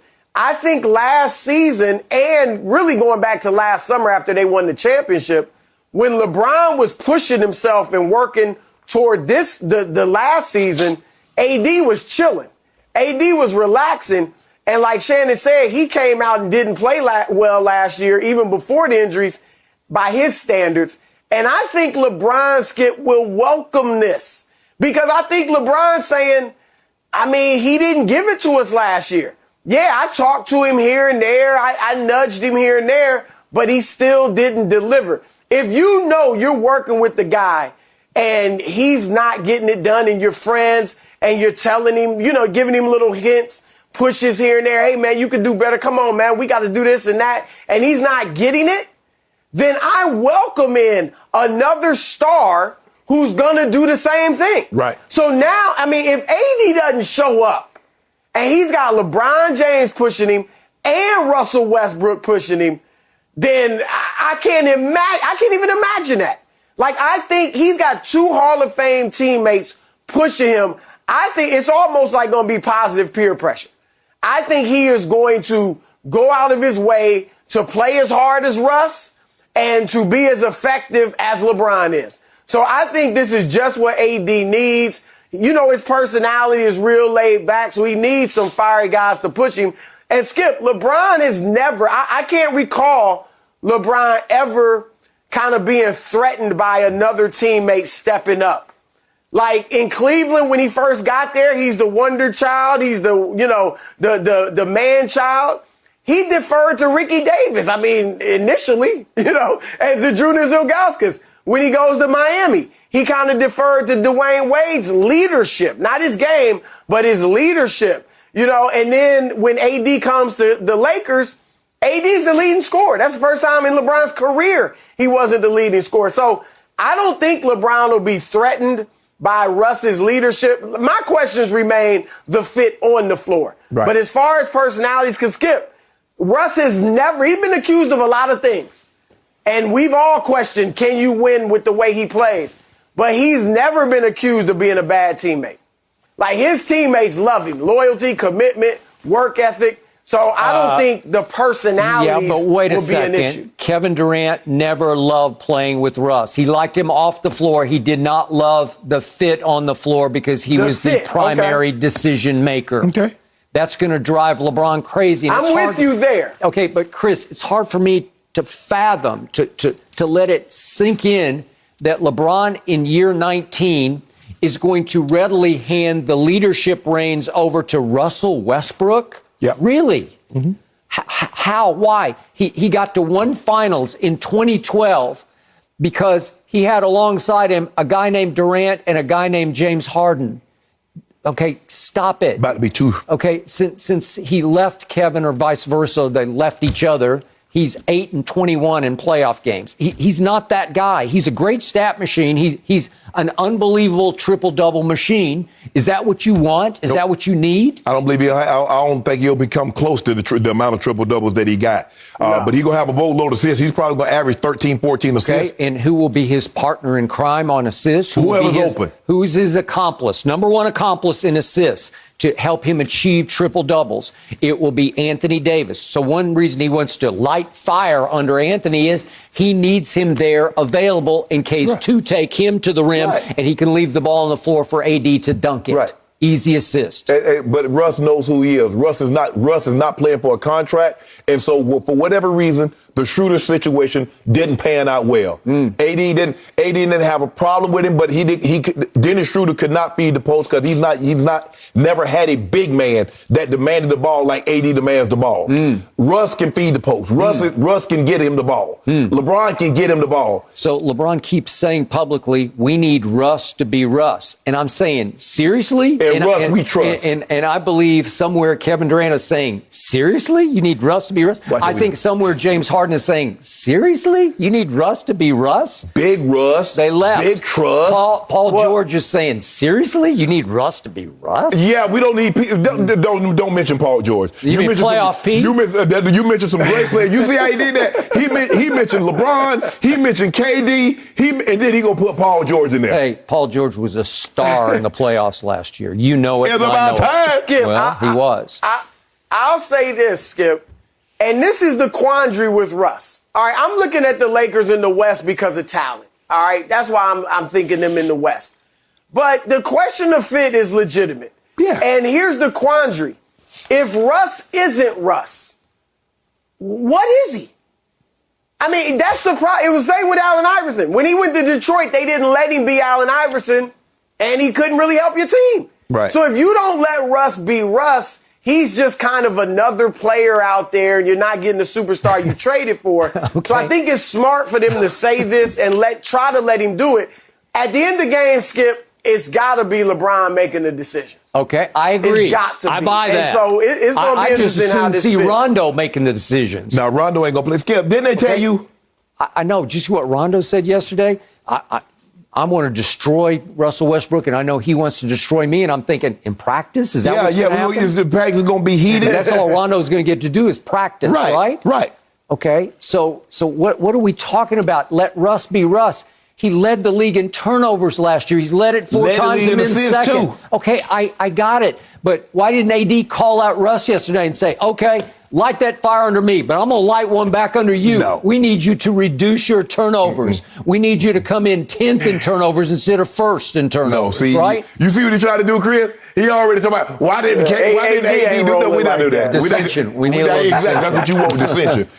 Okay. Why don't call out Russ and say, we need you to stop shooting threes. We need you to shoot fewer than Giannis attempts or fewer than Ben Simmons attempts, right? Russ will be just fine. You worry about them little broken down Clippers of yours. Don't you worry about us over here in L.A. Yeah. Clippers should be favored right now. The favorite to do what? Well, Kawhi's coming back. I told you he's coming back in March. You know why He'll be ready by April. Hey, Chris, you know why they got to leave the building? In order to stay in Staples, you got to pay rent and championships.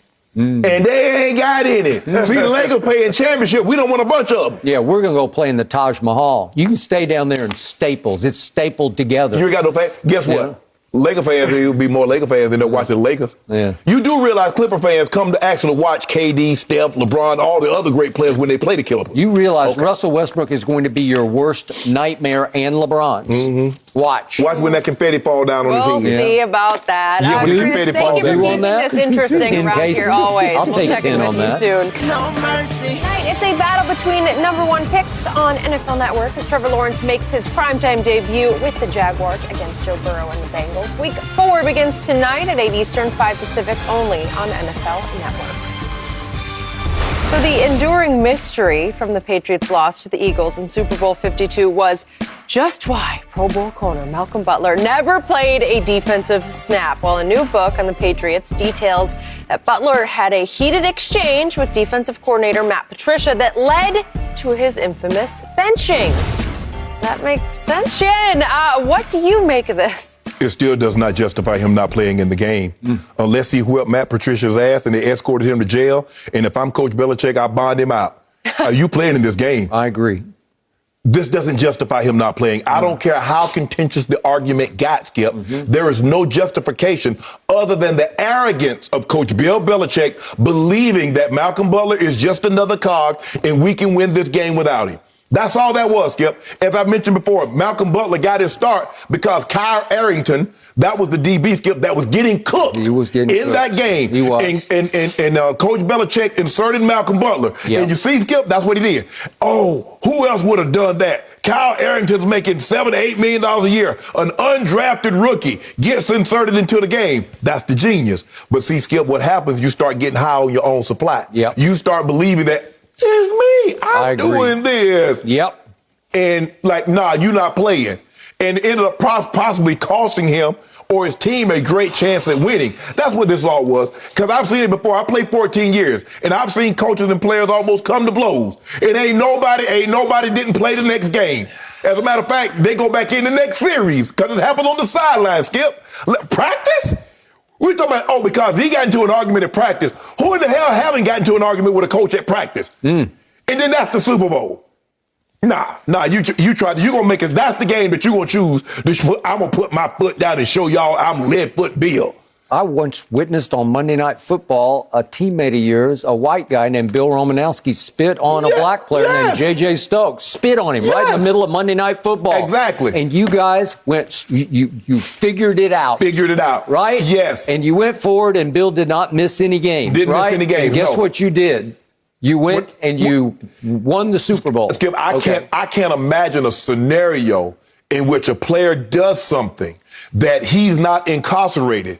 Because if you look at the night before the Super Bowl, Eugene Robinson, he got arrested. He played in the game. He did. He got arrested. You talk about you going to bench a player for an argument, a disagreement, a contentious disagreement with a coach, and you're not going to let him play when he played the most snaps during the regular season? Yep. It makes no sense, but it makes perfect sense. If you're that coach, believe that it's all about you and nothing else matters but me. As long as I'm here, we got a chance to win. And that's what happened. I have sat here in this chair for 4 years telling you that it remains mysteriously suspicious what happened to Malcolm Butler in that Super Bowl, because I never got a plausible explanation for it. In anything that mattered, anything that there was an off-field incident or something that required Belichick to just suspend him.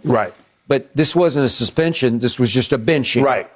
And again, Matt Patricia went on to Detroit, failed, has returned. One of, as you point out, 2 assistants who was allowed to come back because he is very close with Belichick.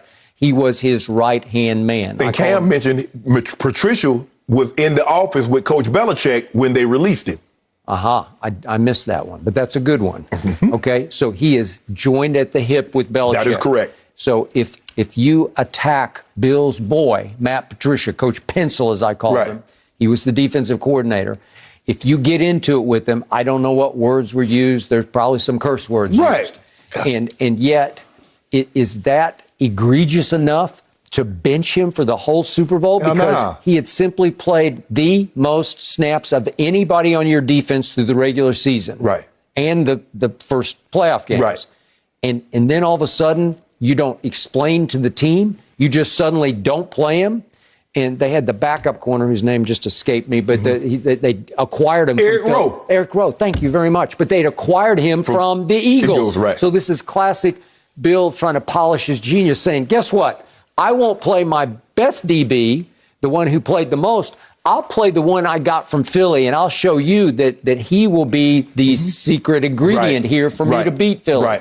Well, not only did you not beat him, you gave up 41 points to the backup quarterback for the Eagles. Nick Foles became Super Bowl MVP. Where is he now? He's struggling in Chicago as the third-string quarterback, right? Yeah, look, I'm for discipline.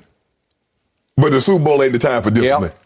Now, you come back next year, you know, hey, I'm going to have to fine you $5,500, $7,500. But your boy played in this game. Oh, you're going to help me win it, Skip. I've been in situations where they've released a player, but they had him practice first.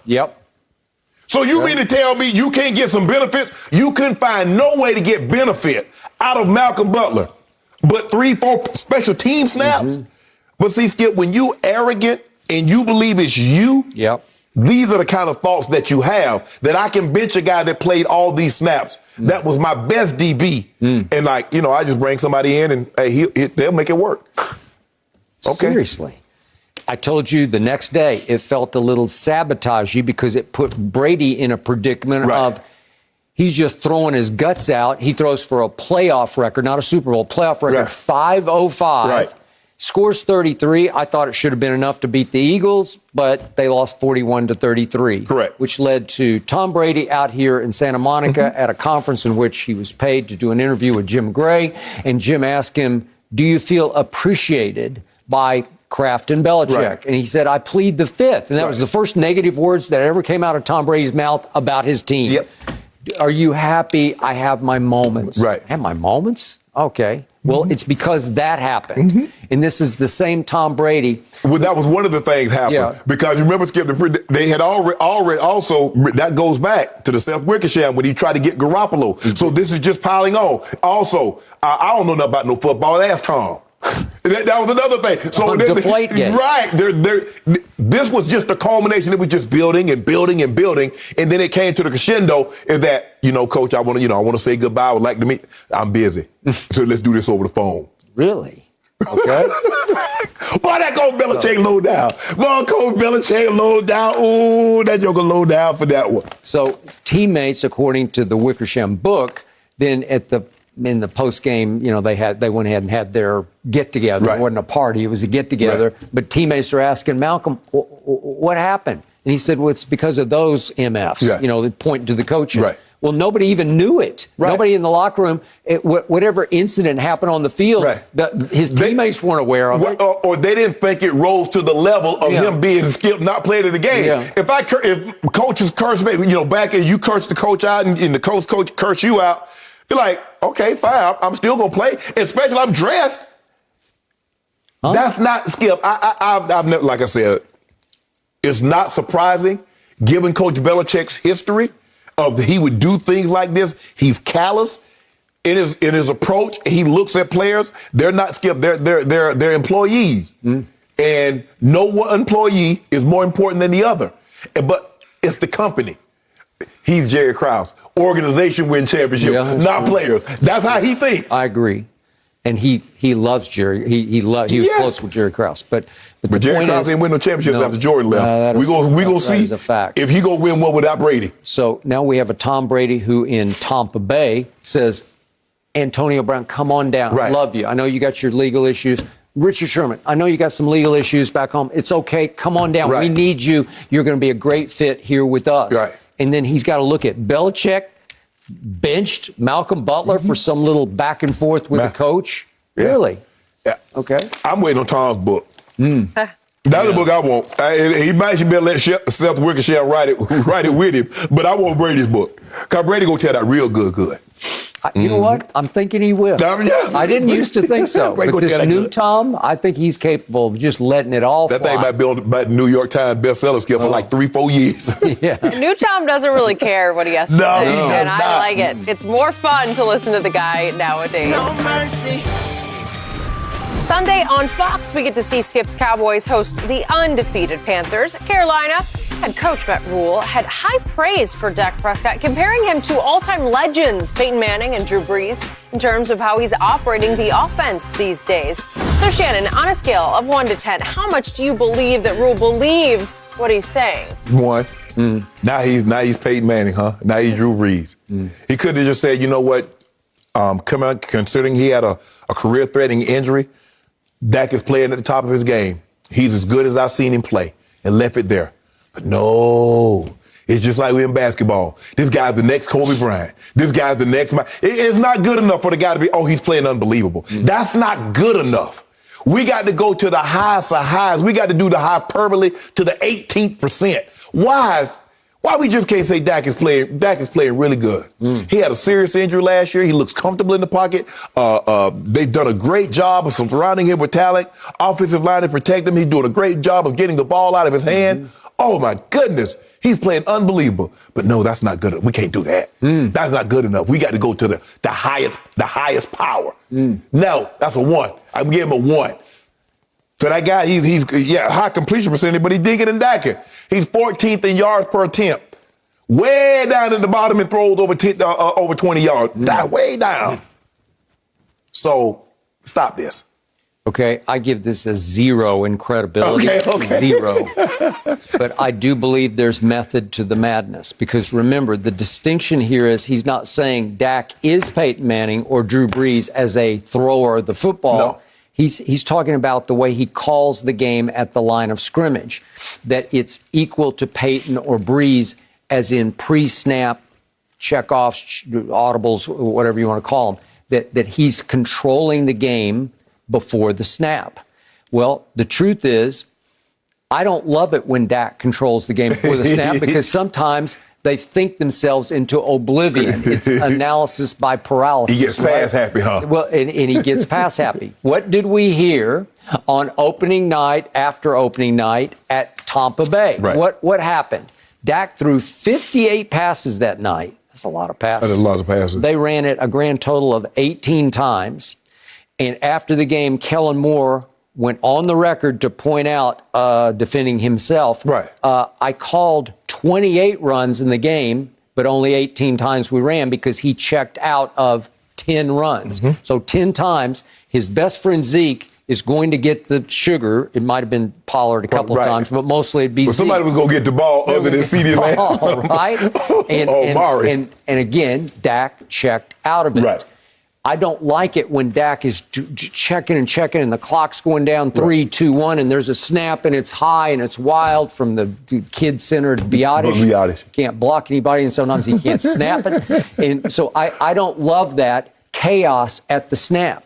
I also don't love this team when Dak throws 58 passes because my favorite all-time stat, Dallas Cowboys stat, under Dak Prescott, they are 26-0. That's a staggering stat when they run it more than they throw it. Mm-hmm. Okay, so what do we just see at Chargers and against Philly? They ran it down their throats. Mm-hmm. They have risen all the way up to 4th in rushing. Guess what Carolina does better than anybody? They stop the run. Mm-hmm.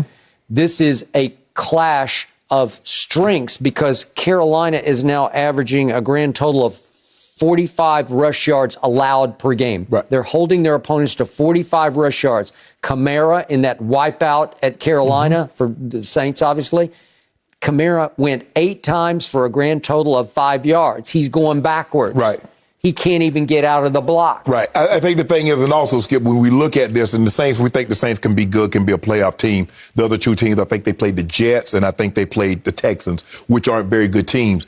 They jump out to big leads. Now they take your run game out of it. I think Dallas is going to be to a certain extent. I think Dallas is going to say, you know what, we're going to be patient. We're going to be here for a while. We brought some Snicker bars, so we're going to be here for a while. What did I always tell you about the Emmitt Smith Cowboys? And I know I'm going to the highest dynastic level, but they did not care what you did. You could put 12 men in the box. Emmitt is going to get the football. Yeah, Emmitt going to get it. Much often to Troy's chagrin because Troy could throw it. He was a dart thrower. Well, Troy was pinpoint accurate. Okay, pinpoint accurate. But if you look at his numbers, historic numbers, they're pedestrian at best. Mm-hmm. If you didn't know any better, if you didn't know the outcomes of the season, you'd look at Troy's number and say, there's no way he should be in the Hall of Fame, except he has 3 rings. Right. That should be 5. Troy... I don't think anybody wishes they could play more in this era than Troy. Yeah. Because they could to be able to throw the ball and the accuracy in which he threw it with. He threw Mike Irvin open. He threw those guys open, the Novaceks and the Alvin Harper, Skip. So now he's like, hold on. Y'all realize I was quarterback and just turn around and hand the ball off to the all-time leading rusher. Yeah. So how many passes did you think I was going to throw with him getting 25, 30 carries a game? Exactly. And I've never heard this from Troy, but I'm guessing his all-time favorite individual game was the NFC Championship game that they lost at Candlestick Park against the Niners, the Steve Young year, because Dion was on the other side and Troy got off to a rocky start. They got off to a rocky start, and they look up and they're down 21-0. And Troy's like, okay, here I go. I got 88 against 21. Right. Deion Sanders. And Skip, if you and I'm going to throw it to 88 all day long. Go back and look at that first Super Bowl in the Rose Bowl. Yeah. He threw a party on Buffalo. No, he did. They just knew they were better. He threw a party. Buffalo. No, I got it. So the point is that I think Matt Rule is trying to encourage Dak to go pass happy. Yeah, throw it. Now, they lost J.C. Horn, but again, they think they have a better chance of beating Dallas at Dallas if he's just winging it 58 times all over the lot, because that's not who they should be. And if he goes pass happy by audibling out of runs at the line of scrimmage, they'll have a chance. If they start to hammer away with both Zeke and Pollard, because they sort of found themselves. This is their new identity, and it's the, guess what? It's the magic Well, yeah, recipe. well, Skip, you might be onto something, and Troy might be onto something. If you're going to tell me they're going to have, say, 60 plays, and 30 of them's going to be rush and 30 of them's going to be pass, and you're going to get somewhere between 130 and 160 rush yards, and Dak's going to throw somewhere between 245 and 285. Magic ingredients. Well, now I'm gonna be sick a lot of Monday mornings coming in here. You are, and I just hope Matt Rule is sick on Sunday night as he flies back to Carolina. I'm hoping that's not the case. Because I hope we run on the best run defense for a real cool 150. Well, here's the thing, though, Skip. They get after the quarterback. I think they lead the league in sacks. And they get after the quarterback, but it's going to be interesting to see how they... Yeah, let's just hammer away. Oh, now you back in love with the run now. Yep, I am. We're the new Dallas Cowboys. Oh, you go new Cowboys going back to the old Cowboys. How about the run game? No mercy. This Saturday, it's another huge slate of college football on Fox. Join the Big Noon Kickoff crew for the biggest pregame party of the weekend. We are live from Madison, followed by Big Noon Saturday as Wisconsin hosts number 14 Michigan. Then Spencer Rattler and the 6th-ranked Sooners face K-State. It all starts Saturday, 10 a.m. Eastern on Fox. It's going to be a party in Madison. Tom Brady, though, and Bill Belichick are both highly respected for their strategic approach to executing a game plan against an opponent. So this Sunday, it'll be interesting to see who has the mental edge in their first ever head-to-head matchup. So, Shannon, who will be the better chess master? It's a good way to look at it. Brady or Belichick? Brady. Brady has a big advantage, Skip, because he knows all the personnel. He knows all the checks, all the calls. There's nothing Mac Jones can say that Brady hadn't heard for 20 years. He knows all the personnel. See, the thing is that Coach Belichick might know Tom Brady. He might know Gronk and AB a little bit. But I know every call. He's mentioned it, Skip. I know what's going to be said in the meeting. I know what time they're going to practice. I know how they're going to practice. I know the way the wind's going to blow at night. I know everything there is to know about that organization. Now, he might know from a distance, but Brady had 20 years of intimate, personal being right there. So how does Mac Jones make a call that Brady hadn't said, okay, Todd, when you line up in this, if they line up in this formation, you line up in this defense. Todd Bowles, the D coordinator for Tampa. Todd, if they line up in this formation, you line up in this defense, this is what their checks are. So when you hear him do this, what would you do? He can do that. Because we hear all the time how players at one location, they go to another location. I think Orlando Brown and Sammy Watkins, when they play with the Ravens, Sammy Watkins say, I'm telling all the secrets. I'm telling everything. Orlando Brown said, nah, I'm not going to do that. He did. Tom Brady said, Tom Brady's spilling his guts. Tom Brady's, Skip, you say if you get captured, name, rank, and serial number.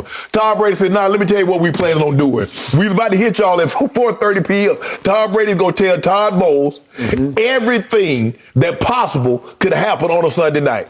Tom Brady has a decided advantage in this matchup. Really? Yes, absolutely, 1,000%. Yet, I have had to sit over here for 5 long years hearing you talk about Bill Belichick, the GOAT coach. Yeah, you go. The greatest coach ever. Defensive genius. Yes. We always go to genius level, right? Yes, he is. Yes, absolutely. That Bill Belichick, beyond any coach who's ever coached, can take away what you do best. Right. He will take your strength away, and he will make you play with one arm tied behind your back. Yes. Am I correct about that? So why wouldn't that operate against the GOAT quarterback? Because the GOAT quarterback, he also knows how Bill thinks. See, like you said, Coach Belichick is that But Tom Brady's like, I done had 20 years with you. I sat in those meetings. I know what you were thinking when I come out in these formations. Why wouldn't the idiot savant, as Kraft called Belichick, be savant enough, be genius enough to unthink the way he thinks? Why wouldn't Josh McDaniels unthink the way he thinks? It's hard to do it, Skip. It's hard to change the way you call plays in 1 week. It's hard to do it because now you're asking what you've been teaching over the life and what they've taught all through OTAs, all through training camp, all through the first 3 games. Says so what we're going to do, this doesn't mean that now. This means something different. Now, next week, we're going to go back to the previous week. That's almost impossible. That's why a lot of times, if you notice, Skip, a lot of Coach Belichick's assistant, they beat him when they play him. Matt Patricia beat him. That's true. Detroit, he did. The offensive coach, Josh McDaniels, when he was in Denver, he beat him. Yep. Romeo Crennel, he beat him. Yep. Bill O'Brien. They have success because they know how he thinks. They know. Tom said, I know all the bodies are. So maybe he's not the GOAT coach, as you have insisted, and I have not insisted. Ernestine knows everything about Skip. What he likes, you don't drink coffee. You know what time he's going to roll out the bed. He's not going to hit the snooze button. He's going to have his shoes right there. He's going to be on the treadmill at this point in time. That is correct. Exactly. Exactly. And she's been with you for 15 years, right? I keep saying our Maltese Hazel, I say, she's such a creature of habit. And Ernestine rolls her eyes and says, like her dad. Yeah. Right? And Tom, Skip, he's already told you. Okay. I know everything. Okay, so this is what I believe the genius Belichick will try to do. Who has become the security blanket this year so far through 3 games for Tom Brady? It's that guy Gronk from New England. Right. So Bill will say, I take Gronk away from you. That chess piece, I'm going to just take him right off the board. Mm-hmm.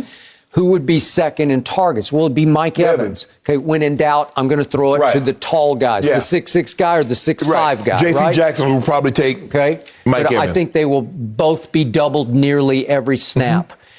Okay, that leaves the little guy in the slot who was on COVID list last week and is back. And he's got a little axe to grind with New England himself because he got ridden unceremoniously out of town by Mr. Kraft. It was because he did it to himself. But I'm talking about AB, right? Right. So I believe AB could have a big night in this game. And there's this other guy named Chris Godwin who is really good. Yes. He just gets better by the snap to my eye. And Brady's starting to trust him more and more. I think he's going to get a lot of single coverage in this game. Sometimes they go 2 tight ends. They go Cameron Brate, and Brady loves to throw it to the other tight end. The problem with trying to defense this Brady high-flying aerial circus is he will spread the wealth. He often throws it to 10 different people in a game. Well, it's hard to GOAT coach him because it's just hard that you can't put your fingers in the dike. You know, it keeps springing leaks, right? And what hasn't the Patriots been able to do in a long time? Get pressure on the quarterback with 4. Now, see, it'd have been great if you'd had Chandler Jones, but you forgot, Skip. You let him walk out the door also. You traded him. Well, you let him because he had an incident, off-field incident, right? Right. Okay. But considering that you've taken players with off-field incidents in. Okay. But for me, Skip, I just think because Tom Brady has sat in meetings and he's telling Coach Belichick is telling him, if you were in this formation, this is how I would do it. If you motion, this is what I would check to. So he knows that also. He knows how Coach Belichick wants to defense him, but he also can tell, Todd Bowles in that offense, Josh McDaniels, after sitting in there for 10, 11 years with him, what his thought process is. So I will sum this up by telling you that I believe Brady has a supreme strategic edge during the game over Belichick because I always thought that Brady was 75% of the reason they had a dynasty. So it will validate what I've tried to get through your thick head for 5 years. It might be waning. I might be taking some of the credit away from Coach Belichick and giving it to Brady. You're seeing the light. I'll let you know after Sunday's night game. No mercy. According to Fox Bet Sportsbook, the Bengals are 7.5-point favorites over the Jags on Thursday Night Football. Since he looks to improve to 3-1, while Jacksonville is still searching for its first win under new coach Urban Meyer. Meanwhile, it'll be the first career meeting between the last 2 top overall draft picks, Joe Burrow and Trevor Lawrence. So, Shannon, who will have the better career between Burrow and Lawrence? Skip, I think I'm going to lean towards Joe Burrow. He beat him in his last year at LSU. And I think the thing is, Skip, had he not gotten hurt, I think we would mention Joe Burrow just like we mentioned Justin Herbert. He was on that pace. I'm not so sure he might not have been because he got up to a tremendous start. And then he got hurt and then Herbert came on. So I'm going to go Burrow because if you look at the weapons that he has, I think he has better weapons. And I'm gonna go Joe Burrow. Okay, I'm not leaning Joe Burrow. I'm leaping Joe Burrow. I don't think it's going to be even close.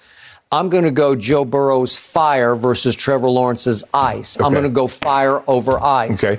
I'm going to go Joe Burrow because I like his moxie and his guts and his competitiveness over a Trevor Lawrence who, remember the SI article about how he sort of admitted he didn't love football the way you wanted him to love football. Now, he's tried to correct that lately, but he has supreme gifted talent at 6'6", but I'll take the 6'4" battler because he will fight you to the death. Right. And Skip, if you go back and look at it, at no point in time have we said Trevor Lawrence looked as good as Joe Burrow did in his 8-9 starts that he had last year. I don't think we can say that. So I feel comfortable in saying with Jamar Chase and the guys that he has surrounding him, boy, I think T. Higgins is also there. Yep. He has a very competent receiving core. And I'm not so sure that that Trevor Lawrence has the talent around him yet in order to be successful. He's barely lost 2 games last year to Cleveland, which was obviously a very good team, and he threw for 406 and 316 in those games with 6 touchdowns to 1 interception. Exactly. And high QBRs, and they barely lost both games. He was spectacular last year. I'm not so sure he wouldn't have been Rookie of the Year had he not gotten hurt over Justin Herbert. Yeah. But we would definitely be speaking of him like we talk of Justin Herbert. I'm interested to watch both of them. I am too. 2 promising careers on the horizon. All right, guys, great stuff. Undisputed back same time tomorrow morning. The Herd is on now. Have a great rest of your day.